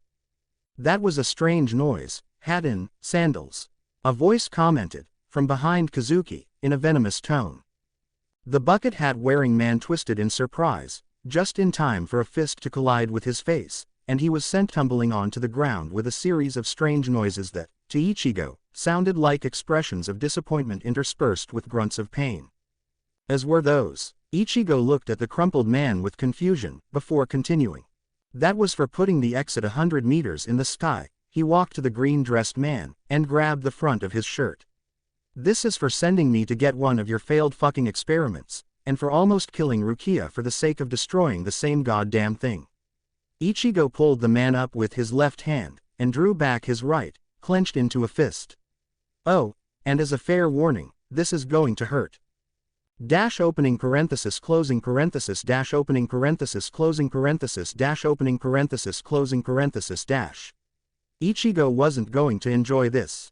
He was painfully aware of that fact, and cringed as he approached the gate to the local park. Logically, he knew that there wasn't much to worry about. He didn't actually give a shit what Ishida thought. The self-righteous douche wouldn't care what Ichigo's opinions were, either. There was no doubt in his mind that he did the right thing for Inu. Of course she would be upset that she couldn't help her friend, but the girl was too innocent for violence, even if she was involved in this world. Especially since she was involved in this world. It was Ichigo's ridiculous Raryoku, and the constant leak, that dragged her into being spiritually aware, so he wouldn't forgive himself if she was to be hurt when he could avoid it. And Chad. He wasn't the type to make a scene. That was all Ichigo had. But the fact remained that the friendly giant would be pissed. They were meant to have each other's backs, and Ichigo betrayed that. Like with Inu, he would have been furious with himself if he let his best friend be hurt, or worse, in an endeavor he didn't need help in. And, no matter what was exchanged in the next few minutes, Ichigo's success had proved that he didn't need Chad, or any of them for that matter, to risk his life alongside him. No, Ichigo shouldn't feel as guilty as he did. If only he'd thought to tell them why he was leaving them behind, the hybrid Shinigami human would, probably, feel better right now. The course of action he had to take was clear, in his mind, however. He would take the three, or two of the three, anyway, to Urahara's, and show them the gap between them and him. If he had to, he'd pull out one of his Benkei to drive the point home. Even if Kazuki told him they'd been training, not one of Ichigo's friends would be able to match him on their best day. If they could, he would sincerely apologize because that would mean he was wrong, and they could have handled themselves. But they wouldn't be able to. Of that he was certain. Bah, if only it was as simple as his reunion with his family had been. The old man had been as simple as ever, attacking him in a weak enough attempt that his son could simply sidestep, and help him on his way out of the door. Karen had chuckled, and Yuzu had berated the flying form of Ishin for attacking her Oni-chan as soon as he got home, just before she leapt at her brother with enthusiasm. Ichigo had laughed merrily as he caught Yuzu in a hug, and the girl's matching response was ample reward for the return and the stinging medicine to remove the cuts and bruises that had adorned his knuckles post-reunion with Kazuki. Medicine that he knew was Urahara's attempt to get some meager revenge since Tessai could have easily healed the minor hurts with Kido.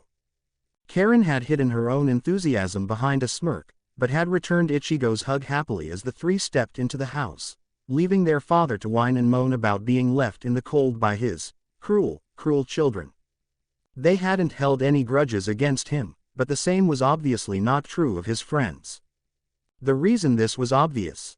Because he'd tried calling Chad and Orihime already, since his return, and the first's only reply had been to tell him when and where to meet, while Inu had declined the call altogether. Ishida would probably have done something similar, but Ichigo didn't have the Quincy's number, and didn't care enough about his opinion to ask Keigo, or Mizuhiro, for it. And that was assuming they had the antisocial Quincy's number. I guess I should just get on with it. Ichigo shifted slightly, uncomfortable in his body at the moment, as it had not yet copied the changes his spirit form had undergone. It was like wearing shoes a size too small, and he felt stifled by the confinement. He would have foregone it for this trip, since they were spiritually aware, but his body would never catch up if he didn't spend time wearing it. Kurosaki-kun, a feminine voice called to Ichigo, as Inu forgot she was mad at him briefly, slightly ecstatic at seeing her crush once again. Ichigo, unaware of her reasons, was surprised at the happiness he heard in Orihime's tone, and looked up to see Ishida apparently berating her for the mistake, and Orihime looking sheepish, embarrassed for her slip. "Hey, Inu," Ichigo said in response, as he neared the trio. The neutral-faced teen, rid of his scowl for this conversation lest he come across as even ruder, pretended not to notice the twitch of the girl's lips that announced she was, at least partially, forcing her current frown. Chad. The Mexican boy's feelings were hidden as he nodded back to his friend. Ishida. The Quincy's eyes narrowed, and he gave no other response. Pausing, Ichigo exhaled loudly before speaking once again. "I'm sorry," he said, in a solemn tone. Unsurprisingly, Oryu was the one to respond first. "You're sorry," he repeated, with scorn. "That's all you have to say." "It sums up what I have to say pretty well," Ichigo replied to the query. "And I didn't think any of you would be interested in hearing my excuses." "Excuses?" Chad spoke up now, crossing his arms as he waited for clarification. "Okay, then." Ichigo looked at Chad first of all. "I truly am sorry for leaving you, Chad." He neglected to mention how he left them, since that was something he did not have an excuse for. "It's only because I was worried about you, but I know that if the situation was reversed I wouldn't feel any better because of that. I'll only ask that you come to Urahara's, and let me show you why I didn't think that I should bring you and put you in harm's way." The gentle giant nodded after a brief moment of consideration, and Ichigo turned to Orihime. "I'm sorry, Orihime. I know it must have hurt that you couldn't help save Rukia." As Ichigo looked into her eyes, Orihime, surprisingly, did not glance away. Instead, she returned the look with determination, betraying the difficulty in this task. "For her, anyway. But I wouldn't ever forgive myself if something happened to you. I have no justification other than that." The blush on Orihime's cheeks went unnoticed as Ichigo turned to Ryu. "And Ishida? Well, I couldn't bring you along without the other two." Ichigo shrugged. "Plus, you would have annoyed the hell out of me if I did." "Wait, why would you bring him and not us?" Orihime asked, weakly. "Because I don't care about him anything like I care about you." Orihime suddenly forgot how to speak, not noticing that Ichigo had meant she and Chad, since they were two of his closest friends, and took up a look much like her crush's namesake. "TS's," was Ishida's response. "You think we'll buy that?" He looked to the other two for support, only to come up lacking in that regard. Orihime was a stage off hyperventilating, and Chad seemed to have decided it would be best if he heard his best friend out before passing judgment. The glasses-wearing boy's mouth opened and closed repeatedly, eerily resembling a goldfish. "How is Rukia?" Chad asked, as the other two did not seem to be in any state to continue the conversation. "She's good. Stayed in the Soul Society, but it's her home and they've stopped trying to kill her, so, yeah." Ichigo shook his head and continued at the slight incredulous look in Chad's eyes, one that would be undetectable to someone who didn't know him as well as Ichigo. "Not that that makes much sense to me, either, but she seemed happy to be there." "Any trouble?" Chad asked, using few words, something that was to be expected from the quiet teen. "Of course, but nothing I couldn't handle eventually." He smirked, and continued. "Some of the Shinigami you really don't want to meet." Kenpachi was at the forefront of his mind, but the clown-faced captain and the friendly lieutenant of 10th Division were right up there with him. Ichigo imagined Ishida's head would explode at meeting someone so lazy. Opening parenthesis closing parenthesis opening parenthesis closing parenthesis opening parenthesis closing parenthesis . Ichigo's conversation with the three did not last much longer and, after walking Orihime home, hers being almost on the way back for him, Ichigo headed back to his own house for dinner. Stepping to the door, the orange-haired teen knocked once and stepped aside. Just in time for Isshin, who had obviously been waiting for him, leapt out the door poised to strike. As he sailed past Ichigo, Isshin saw his son's annoyed face for an instant before the younger Kurisaki's boot met his gut in midair. After his father's greeting, Ichigo headed inside, to spend some time with his sisters while gratefully eating Yuzu's cooking. There was nothing comparable in the Soul Society, and Ichigo made it clear that he had missed the excellent food, much to the delight of the light-haired twin. Dinner was an ordinary affair. Karen had told tales about her soccer, and the boys she'd humiliated recently, while Yuzu talked briefly about her own holiday so far before beginning to question Ichigo on his trip. He didn't like lying to his sisters, but the human Shinigami had no choice and so had repeated the story Yoruichi helped him invent. Evidently, they'd believed him as Yuzu hung on to every word and Karen feigned disinterest in the story. After dinner, Ichigo was shooed out of the kitchen by his sister, as she refused his help with the dishes, and chose to head up to his room rather than sit listening to his whining father. Isshin was upset that none of his kids had apologized for the perceived slight earlier, as Karen and Yuzu had declined to help him once again. As his hand found the door handle to his bedroom, Ichigo's brow deepened into a frown. "And what are you doing in here, Yoruichi?" Ichigo asked, as he walked into the room. The black cat sat on his bed, looked up and spoke. "I came to see if your talk with your friends went well, of course." Yoruichi replied. Ichigo only hesitated briefly, before shrugging and responding. It wasn't as if he found her violation of his privacy shocking at this point. "It went all right," Ichigo nodded, as he sat at his desk, given that his bed was occupied. "Chad and Inu are planning to come to Urahara's tomorrow. I'll show them the difference in our power and that'll, hopefully, show them why I thought they'd be put at risk if they came and faced captains of similar power." "Oh, and are you going to take them to the Soul Society at a later date?" the cat asked. "I am sure that they would also benefit from training with Soul Reapers other than myself and Kazuki." I hadn't thought about that, but I guess I'll ask them tomorrow, since it's not my decision to make." "No chance Eri will come, since he's less than fond of Soul Reapers, but Chad and Inu might want to." Ichigo shrugged. "I suppose I'll have to give them a more thorough warning about certain Shinigami before then, though." Yoruichi gave the cat equivalent of a smile at the thought. "By the way," she said after a brief silence, "there's something I need to warn you about." Ichigo waited for her to continue for 2 minutes, until he decided to speak up. "Are you going to make me guess what that is, or will you tell me?" "That depends on whether or not your manners improve." "When have my manners been lacking?" As far as Ichigo was aware, he'd done nothing that could be considered rude since the conversation began. "You haven't said the magic word." "The magic word? What are you talking about?" Ichigo asked, confused. "I haven't started learning Kido spells yet." "No," Yoruichi deadpanned. I mean, you should say please. She had expected the human Shinigami to get that. Oh, alright, please tell me what you need to warn me about.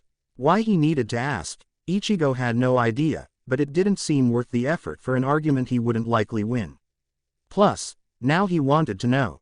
The Soul Society, she paused, for impact, is sending a reconnaissance team to observe you and the people around you. Dash opening parenthesis closing parenthesis dash opening parenthesis closing parenthesis dash opening parenthesis closing parenthesis dash. Ichigo, old man Zangetsu began, as his wielder arrived at the scene. This would be an ideal time for you to attempt to call us forth. He suggested, to the other's agreement. Right, and how do I do that? Ichigo stepped out of the six-limbed, canine-ish hollow's path as he asked. Okay, firstly I would recommend calling myself first, since I have been with you for longest and the strain will be less than Ichigo's blade. Of course you would recommend he use you. Ichigo hasn't been aware of you for any longer than he has me. Nejibana interjected, irritated, his connection isn't any stronger with you than me. Don't lie and say that it would be easier to summon you. A growl came from the inside of Ichigo's head. The size of our sealed form makes no difference. Don't even start, Tabagarasu. Okay, this is fascinating and everything, but I could really use some actual instruction. Ichigo called out, as he evaded yet another strike from the hollow in front of him. The thing wouldn't be any threat to him in his spirit form, but it was significantly more difficult to use his abilities in his human body, and just dodging was asking for trouble. Well, Ichigo, focus on whichever blade you wish, focus your Reiatsu onto your hand, and draw it while picturing said Zanpukto. Zangetsu explained, briefly. He knew that his wielder understood things far better when they were concise, and even more so when he had to get it in the midst of battle. Right, here we go. Ichigo stepped aside once again, speeding himself up with a burst of Reiatsu, and did as his Zanpukto recommended. It was a shock to the hollow, who had come here for an easy meal, when the human in front of him placed his right hand next to his left hip, and a bright blue, flickering light engulfed said appendage. If it had been capable of conscious thought, the hellhound would have wondered just what the orange-haired man was, since he had simply assumed his good fortune was why he'd encountered a soul with such juicy reserves. The canine hollow had just enough time to catch a glimpse of an orange-hilted katana in Ichigo's hand before the human Shinigami appeared in front of his face, and the blade ran down its mask. Dash opening parenthesis closing parenthesis dash opening parenthesis closing parenthesis dash opening parenthesis closing parenthesis dash. Ichigo, it's good to see you again. Kazuki called, as he backed away a little, his black eye twinging as he wondered if the boy was done with his revenge. Hey, Hatin, Sandals, are the others here yet? Ah, you mean Chad and Orihime. The scientist realized, happily. Yes, they're through the back. Urahara turned and wandered back through the store, reaching the entrance to his basement training area and beginning the descent as Ichigo followed. Look who's here, the shop owner announced, as he reached the last rung of the ladder. Ichigo. Kurosaki-kun. Orihime adopted the man's enthusiasm, forgetting, once again, that she was supposed to be in a bad mood with Ichigo, until Chad murmured something to her and she redonned her scowl. Ichigo. Chad nodded in greeting. Hey, guys, Ichigo returned, dropping the last few feet to the rocky ground below. He then turned back to the older man. Is everything ready, Urahara-san? The hybrid asked. It is, Kazuki grinned, raising his fan to cover the lower half of his face. Would you like to begin? He asked of the trio, since the Quincy boy had, as Ichigo predicted, decided not to attend. Sure, Ichigo responded, while the other two simply nodded before they walked over to a cluster of rocks, where Ichigo now noticed Tessai was stood. The human Shinigami drew a badge from his pocket, one that had the image of a skull printed on it, and pressed it against his chest. His two human friends were shocked to see his human body fall away, and him be left there stood in an odd version of his old attire. One they'd only briefly seen before he knocked them unconscious. As previously, he was wearing a jet black kimono, but where he had a white shitagi, or undershirt, there was now an equally dark item. The kimono's arms were missing, leaving Ichigo's bare, and a crimson sash was wrapped around his waist, with a pair of black hilted katanas resting on his left hip. Come forth and pierce the sky, Zanjetsu. Ichigo drew the blades, and they transformed with an explosion of Reiatsu. Ichigo held the two out in front of him, each running parallel to each other in the ground, and took a slow, deep breath as his eyes lit up in sapphire light. Bankai. Ichigo was engulfed in an explosion of black Reiatsu, and the two humans backed away at the massive pressure, felt even through the Kido barrier. The subsequent show thoroughly convinced Chad and Orihime of Ichigo's message. They really weren't strong enough to fight someone of his caliber, as he insisted the captains were. They would have to start training seriously if they were ever to match their friend and crush, respectively, in battle. And if they could not come close to that level, at the very least, how could they ever stand beside him? Thank you for watching. If you enjoyed the video, be sure to like, comment and subscribe, as well as checking out the author on fanfiction.net.